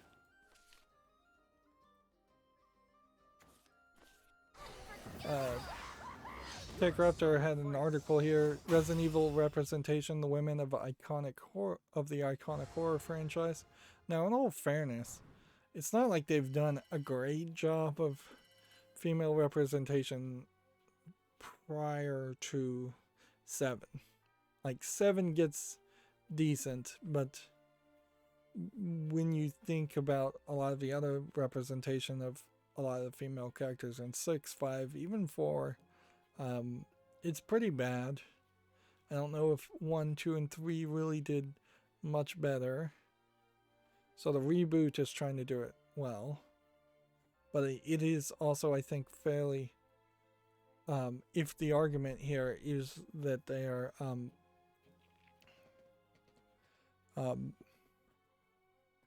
they're doing it very well now, I think that's premature to say that. Wow, look at the texture of... You can just see like stretch marks or hair on the cleavage of this character. I guess we should read the overall thing. Resident Evil is a franchise that never is afraid to depict women in various ways since the beginning of the franchise in 1996. It has done one thing very well and does represent women as equals, such as characters Jill, Ada, Claire are empowered, intelligent women who can manage on their own. See, this is BS. Think of Resident Evil 4. You're protecting the president's daughter, who is an idiot character throughout the entirety of that, and at the end of that game, this teenage girl that you're protecting offers to sleep with Leon. That was not well representation. The Jill sandwich, and plenty of times when you really couldn't play as a female character who you probably should have been able to play as. Also, I think it has been incredibly unfair if you flip it and look at the other way, as far as representing women as equals as far as the bad guys. There have been basically zero female zombie bad guys in the first 3 or 4 games of the Resident Evil series. Well, not zero, but very, very few, where you're shooting random male zombies left and right. Even in 5, when you're shooting, you're seeing a considerably higher number of male zombies than female zombies. So you're not representing them as equals at all. You're representing them as sacred. You're applying benevolent sexism there. And see, this is unfortunately happening more and more. I'm noticing with Tech Raptors that they've started to get more freelance writers, and they've started to hire more writers that just want to spout, even in this case, slightly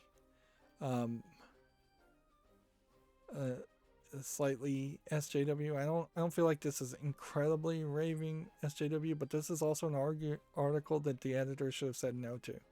There's no reason to write opinion pieces in the first place, and that's what this is. This is editorialization. But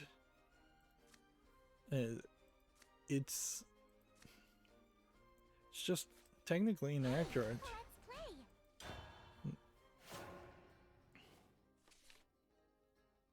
Yeah. I don't know what else to really say there, frankly, without getting into a huge rant, but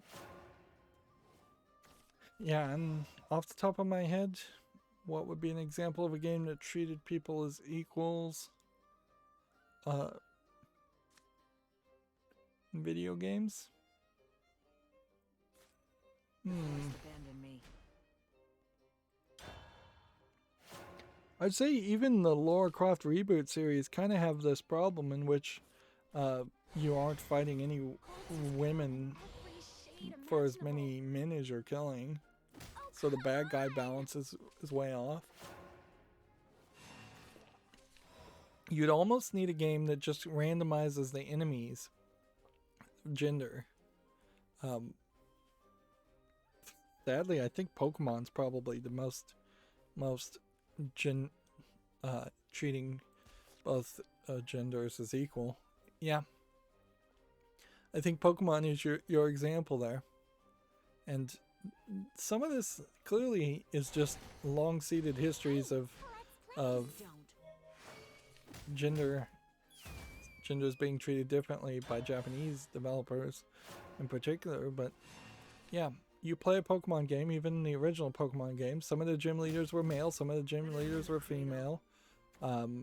You would run into male versions of the Pokemon and female versions of the Pokemon, and a male Rydoran versus a female Rydoran were equal. I don't think one was ever better than the other.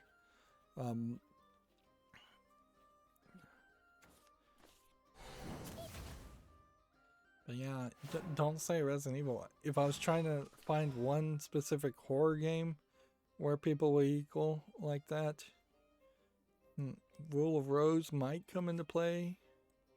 Maybe not. Because I don't know if there are particularly any male characters in Rule of Rose. So that's probably an unfair We doing this? statement. Let's play.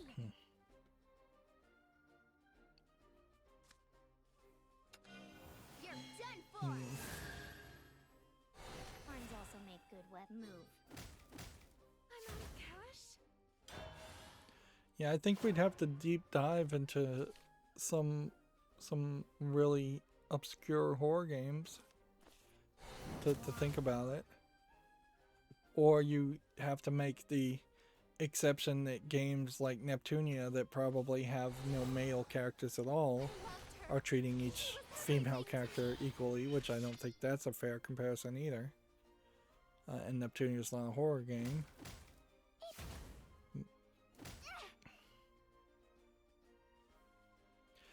Cluedo, board games like that, Game of Life, things like that, where the genders don't matter,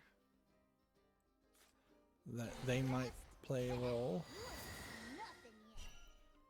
Or, okay. What do we have here? Best of luck to you. Let's do this. Let's play.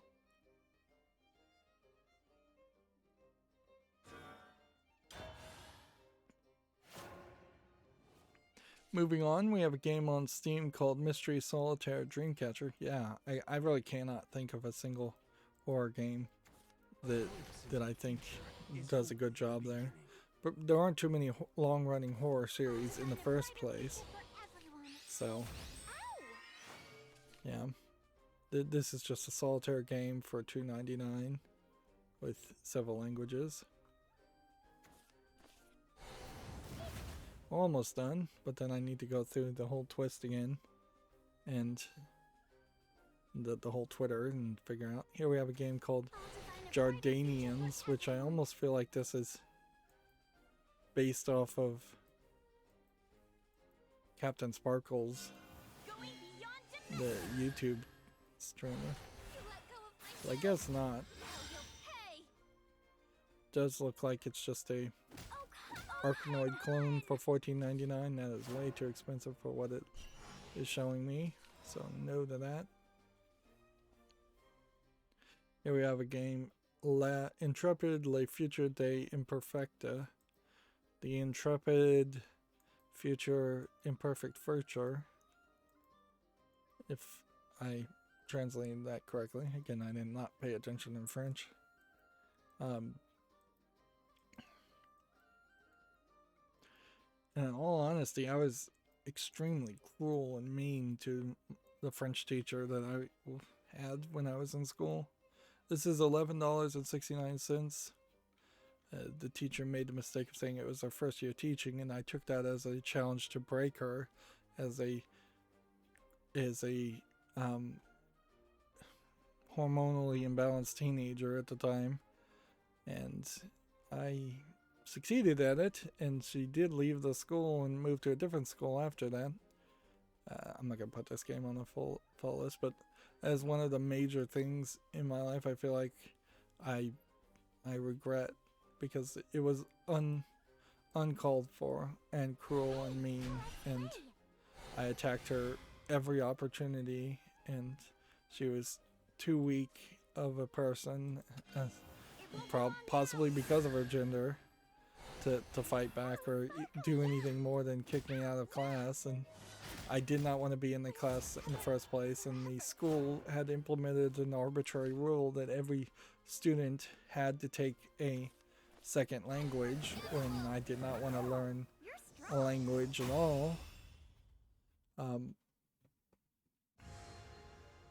so that is kind of the counterpoint of, if you force somebody to do something, they're not going to be happy, which most kids are get forced to go to school in general, so they're already not happy, but then forcing them to take classes when you introduced the idea that they were in charge of deciding what things they were ready to study and things they would have wanted to study. There might have been a point, certainly in my life, where I would have been willing to learn French or another language, but I was not at that point.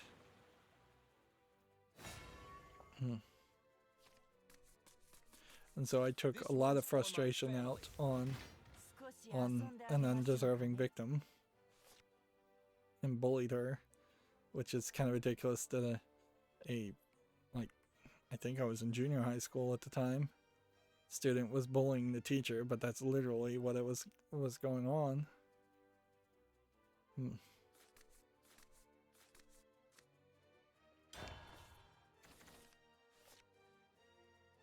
I suppose, in all fairness, though, teachers often bully students too. But so maybe I won one back for the team if this was a team sport, but it really isn't. I don't think that teacher ever bullied anybody. It was our first year. She wouldn't have even had time to have built up enough ego to bully somebody. Part of her problem, certainly that caused my ire to attack her, was that she kept trying to involve me, whereas many of the other teachers had realized that if I just want to sit at the back of the class and ignore you and do my own thing, I'll leave you alone. But if you try to do class participation things, which in a language class you often try to do, you're going to receive my ire. Well, you were at the time. I was usually much nicer to a lot of the teachers, but yeah, if they pissed me off, I would often do everything in my power to piss them off right back, and was actually very good at it.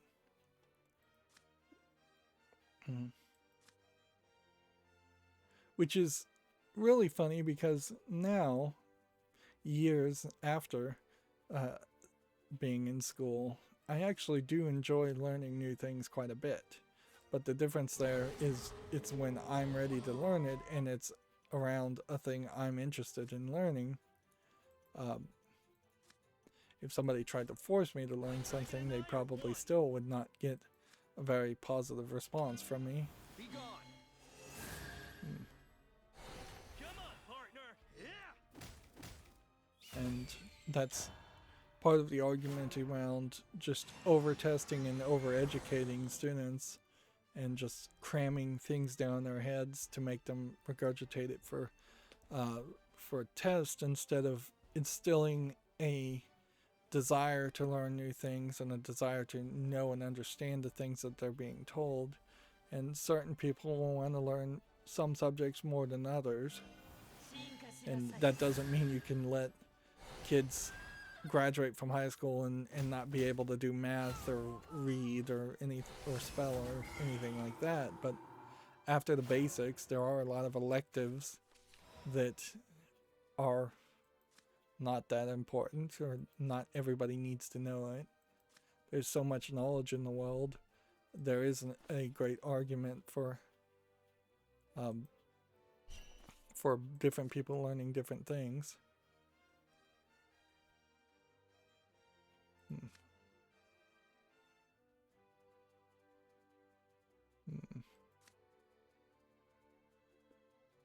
Okay, so I play this and give that. And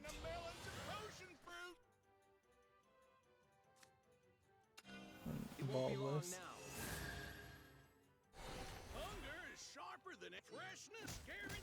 Of course, yeah, that story doesn't have anything to do with video games. We have a game on Steam here called Sheeply Time Catching Z's, which looks like you're bouncing sheep while other things are trying to stop the sheep from making it from one side of the screen to the other. This definitely looks like a mobile game. $1.99. Here we have a game called Retro Ninja Cyber Assassin with no spaces. Clearly this is a low effort game because I didn't even bother to put spaces in the name. It's free, English, allegedly full audio.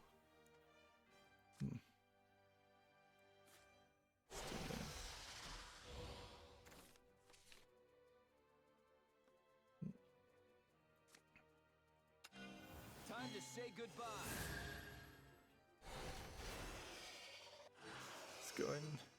kill things while we can. As far as I can go.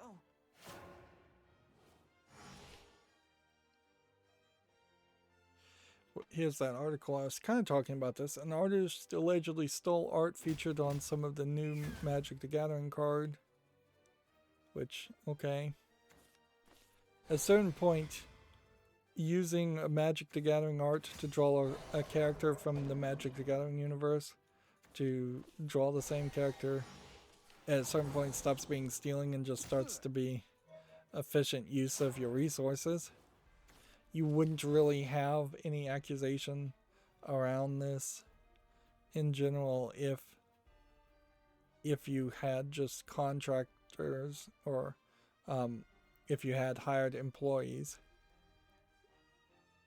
Oh wait, no, they stole it from a fan's DeviantArt and not from official work.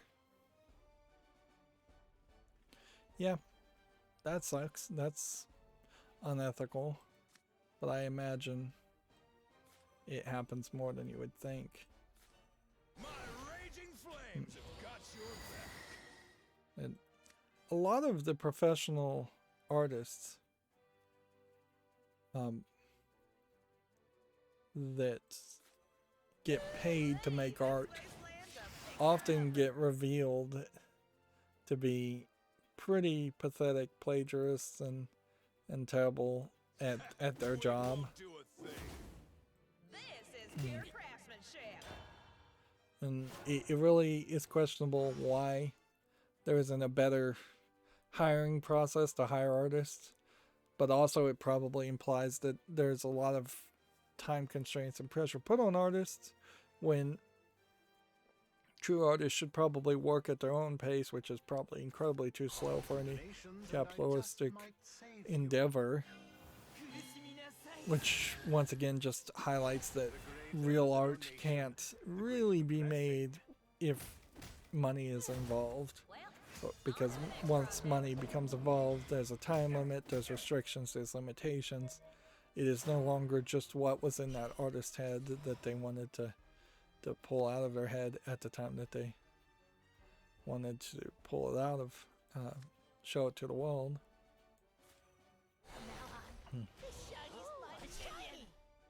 Right.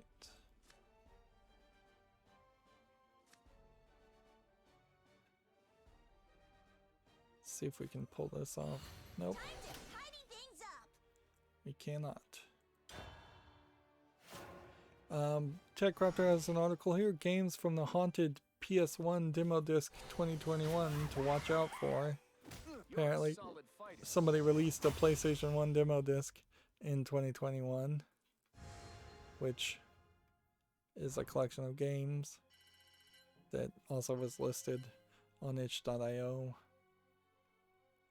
See, TechRaptor has Oculus Quest 2 sales surpass the past models sales in 6 months. I did not know that an Oculus Quest 2 even existed. Really failing to get any victories today, which is standard at this point. Pokemon Go developer Niantic is teasing what could be a pair of AR glasses. This was March 30th, so it's not an April Fool's Day, I think. I hope. Augmented reality glasses, I suspect, will not work particularly well. Here we have a game on Steam called Grey Bones, which just looks like a low-effort platformer for $1.94. Bunch of languages.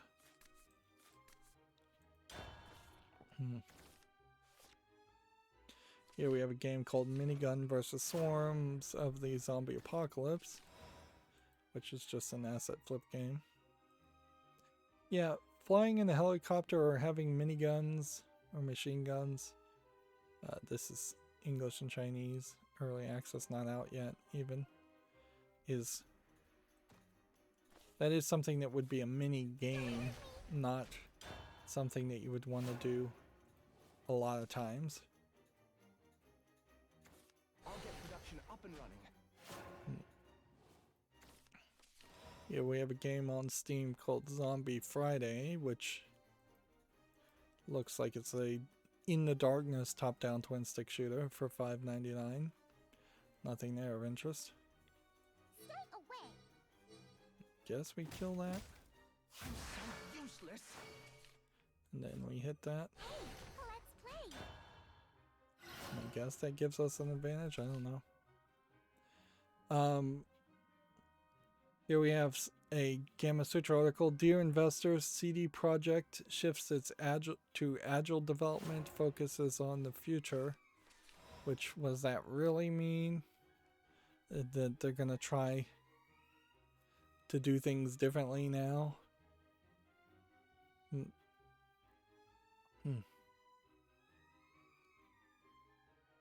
They plan to transform into what they call Red 2.0, a concept that hinges on parallel AAA development.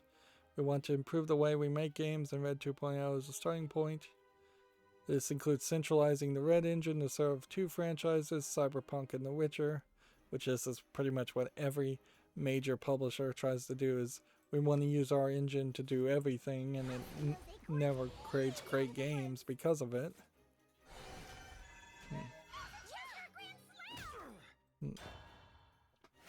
And deploying a team of cross-project experts, which that might work, having more people working on the engine, if the engine can really be adopted to two very different types of games that arguably aren't even that different. So they're going from focus on AAA RPG to a genre blending with AAA RPG core, from single player to single player with plus online. That seems ridiculous. They just announced they were giving up on, or they were delaying the online. No, they gave up completely on CD Projekt Cyberpunk's online. They abandoned it completely. So the idea of saying we're gonna focus on that when you just stopped focusing on it is ridiculous. They're going to go from sequential IP development, which I heavily suspect was never the case, to parallel IP development. They're going to go from waterfall development to agile delivery. These are buzzwords that, to me, I think mean basically nothing. And they're going to go from AAA game focus to AAA and broad IP ecosystem, including mobile and beyond gaming, which, once again, that's what every company tries to do it. And then they're going to go from quality focused to team and quality focused, which means not overworking the employees, or at least they're going to pretend like they're not going to overwork the employees. I mean, this is a lot of lip service to things that will get them good press, but the devil's in the details with something like that. And we'll have to see if CD Projekt Red can even bother to make some kind of new Witcher game that catches people's attention. Otherwise, it is just going to have a history of 2 failures in a row, and I don't think anybody's going to really give them the time of day at that point. They might just turn into Activision Blizzard, where Diablo 3 wasn't that good, and thus nobody's really that hyped around Diablo 4. And in the meantime, between Diablo 3 and Diablo 4, a whole bunch of other bad Activision Blizzard games came out that failed to catch people's attention. Here we have a game on Steam called Superhero Recruitment Simulator, which looks like nothing. It's $3.99, English full audio. Yeah, I'm not gonna put that on the fall list. The core developer Manticore has raised $100 million ahead of its Epic Game Store debut. Core being, I thought that was a Microsoft game. Is it the game I'm thinking of? I don't know. All I have is this picture here.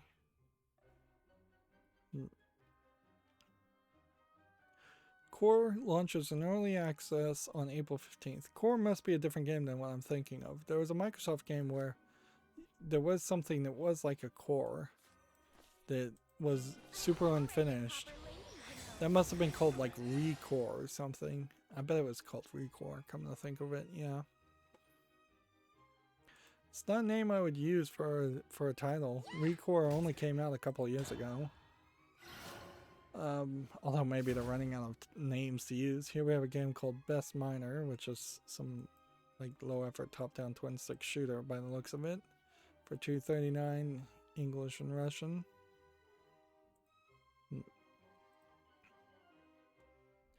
Let's see. Gamasutra has this article, and this is pretty much a editorialization, to put in quote. Activision Blizzard has hired a former Trump administration quote bully, Brian Bolatio,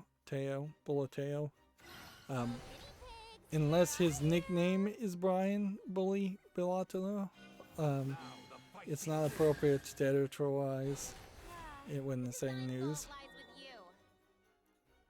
Which, yeah. Oh, come on! Okay. So what? Activision. Also, they're saying here. He came under scrutiny when the Democrats lost their probe into Trump's firing of the State Department's independent watchdog Inspector General Steve Linick. During the investigation, Linick testified that Bellagio tried to bully him on a number of occasions while he looked into the possible misuse of government resources by Pompeo and probed the Trump administration's sale of arms to Saudi Arabia.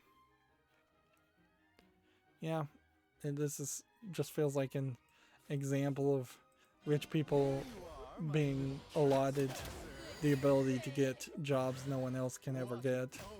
Just feels like cronyism. Even when people generally don't like you, or at least half the country generally doesn't like you, you still seem to be able to land on your feet a lot better. But yeah, working for a company that everybody hates isn't an ideal employment choice by any means. So, yeah. If anything, I would wonder, was there some kind of contract that was given to Activision Blizzard, or kickback from the government, or some kind of stimulus given to the Activision Blizzard in a payola scheme to hire this person later on? But those are almost impossible to prove. And that's where true video game investigative journalism would have to exist. And it simply doesn't, and I am not qualified or equipped to do that kind of investigative journalism.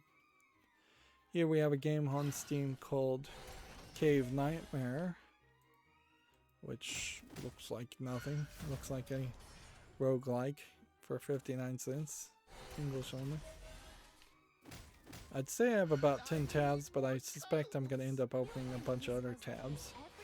Jigsaw Puzzle 2 Shades of the Mood is yet another jigsaw puzzle game. Although for a couple of days worth of games coming out on Steam, having only one jigsaw puzzle game is kind of interesting. It's weird that this is $7.99 and it supports a bunch of languages.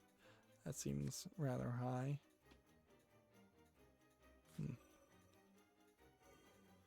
Okay, what do I want to do?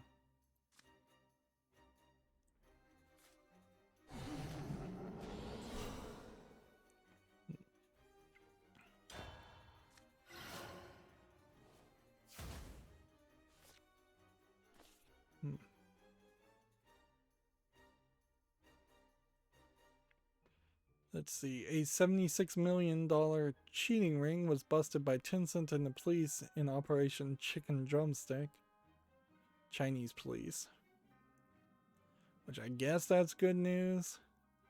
But also it's the Chinese government, so I wouldn't be surprised if it wasn't a cheating ring at all and it was literally just a bunch of people the Chinese government didn't like and that they were lying about the reason they were arrested in the first place. So, I mean, you can't really trust the Chinese government for anything they say. About as much as you can trust any other government. Anyways, Gamasutra has an article here. Registration is now open for the all-digital GDC 2021. Although I'm not sure why you would have to register if this was done right. Because you would just think all of that would be streaming for everybody to see. I mean, what are they hiding? frankly. Here we have a game called Freedom Physics that is literally just stealing Super Mario World art assets. And then all the other art looks like total garbage. This is $1.19. Definitely not making it to the fall list. Here we have a game on Steam called The Rebellion, which looks like it is an RPG. It's a little too dark. A little boring looking. Early access, $15.99, English full audio, single player and online player. I don't feel like this is something I'd bother to put on the fall list. Also came out on April 1st, which frankly is just a terrible time to release any game. That history is gonna be there always. Do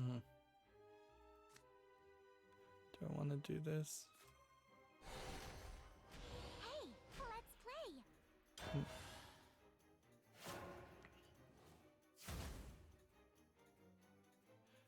Gamma Sutra has a blog here, the absolute basics of good gyro controls, which, okay, I don't know if we're really gonna engage on gyro controls or invest on that. Tech Raptor has the Forza Motorsport 7 Sabine Schmitz event pays tribute to a legend, which, okay. That makes any sense to you. I'll leave that for you. Could we possibly relaunch and reset anything? Nope. Just started so late on the game today that I probably missed an opportunity. And I'll create a private match again, just in case anybody wants to help me get the private match victory. Otherwise, we're going to be pretty much done for today. We have a couple more tabs. Destruction All-Stars physical release arrives in April of 2021. I'm not sure Destruction All-Stars is a game that's going to last that long. If you are going to join, you have to type in 80874, by the way. And then we have a game on Steam here called Particulites, which looks like nothing, for $2.99 English only.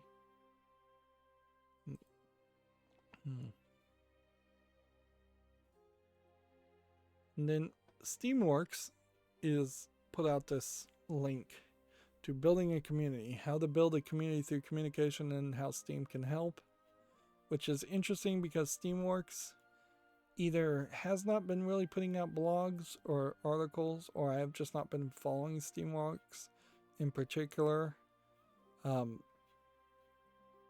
And so it's kind of odd that I saw this article. I guess they have been putting out news and updates, but it has been very quiet and very focused on talking to the developers. So that there might be very well a case that Steamworks has been talking to people and telling the developers something different than what consumers have been hearing, and that's not crazy either. Like, that probably happens in most industries, that you tell one person. Yeah, and they aren't putting out that much as far as new information.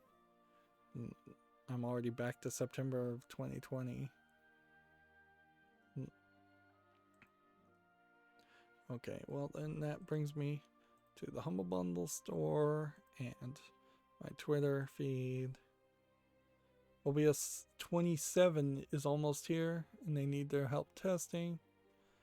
This includes an undo redo, source transitions, improved laptop capability, Mac and Linux browser panels, and missing file detection, Wayland support, and more. So it does feel like the new version will have something new in it, which makes sense. It would be fairly ridiculous to release a new major numbered version of your product and not add new features. But yeah, unless Twitter's messed up, Yamatsu doesn't seem to have any new news from the past 3 hours. And Game Sutra hasn't had any new news. Everybody's just gone for the weekend. It is also Easter weekend, so it wouldn't make sense that people would leave for the weekend earlier. Yeah, 6-7 hours pretty much as far as any new news, except for games coming out on Steam, which that automated process still does happen. So we'll have a couple of games to talk about, but I don't think that much. And then Humble Bundles. The only game bundles, wow, like 3 of them all disappeared over a couple days, which I didn't check it. So all we have is the Burn Rubber bundle, which gets you Absolute Drift for $1. And then if you pay more than an average of $10.73, you get Dirt Rally 2.0 and Grip and Pacer. Yeah, Pacer with a P. Then if you pay $12, you get a whole bunch of what look like car packs for other racing games. I don't think this is particularly the greatest bundle. I don't think those games strike me as being particularly good. And then we have like 5 games. We have one called Hellfire Fighter, which looks like it's an infinite runner. Let me just double check that's what this is. Yeah, it's kind of like a infinite runner where you're trying to run over people but avoid barriers and trying to crash into other people, I think, and trying to shove cars off the edge. There is almost something cathartic to the idea of intentionally trying to run people off the road. This is 89 cents English only. I just don't think that there's enough to this idea, though. This is a funny gimmick for 5 minutes, but not enough for a game. I don't know if we talked about this, but Gamatsu has the Jump Force DLC character Gorno Giovanna. This is, I believe, one of the characters from JoJo's Bizarre Adventure. So that's why the JoJo's Bizarre Adventure characters look weird and bizarre. To say the least, it is a very unique fashion and unique art style. And they have these spiritual characters that they control that come out of their bodies called stands. Of course, amongst all the other characters in Jump Force, it's not a particularly bad, it's not really that odd.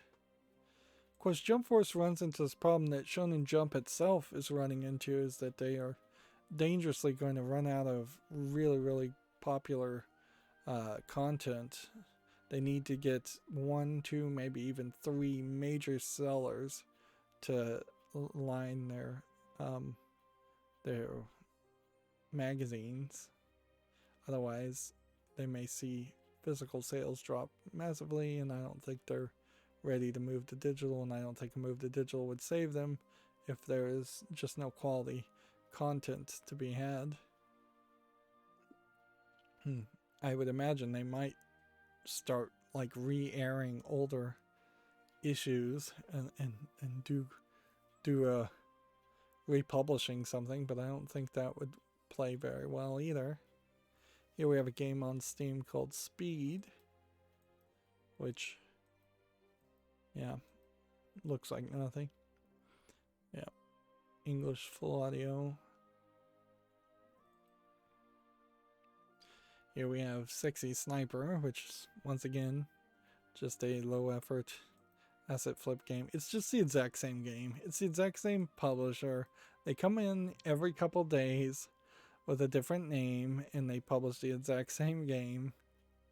And then they want 74 cents so they can money launder to whatever government they're money laundering for, whatever organization they're money laundering for.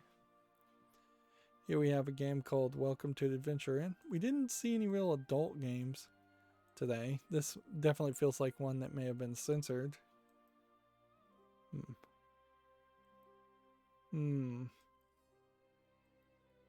So it's half RPG, half in runner. I don't think I'd pay $17.99 for that. English, Japanese full audio, and Chinese. Yeah, I think that's a no. And then we have The Caregiver, which is a horror / programming / time management game by the looks of the tags. It would be an interesting concept where you would have to schedule your actions to take care of someone who's disabled, but honestly it's not that hard because you basically just don't leave the person alone very often, and you're fine.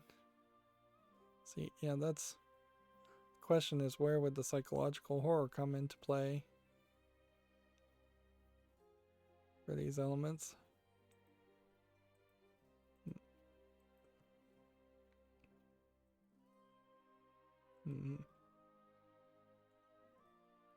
Yeah, I don't think there's a game here. And then they're trying to promote a different game. And then promote their other games, which I haven't seen any of these. Hanako, Ghost Train. Alright, well, let's just see what Hanako. Hanako is very positive with 66.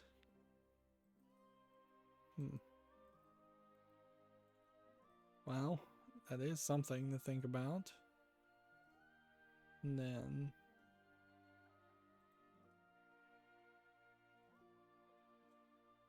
let's open that in a new tab, open that in a new tab, and we'll put this one on the follow list. So, Ghost Train is tagged as an immersive sim hidden object game that also is mostly positive. I feel like I'm getting tricked here. I feel like they've just paid people to review these games positively. And then Stigmatized Property has way too many positive reviews for me to think it is just paying for reviews.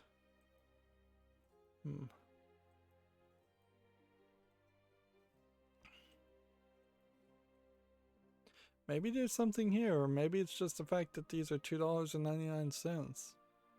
Maybe they're cheap enough to get the positive reviews. This is from October 25th, 2019. Alright, well, I guess that's our last game to have come out, so I have the weekends to potentially goof off and schedule videos. And then when I get back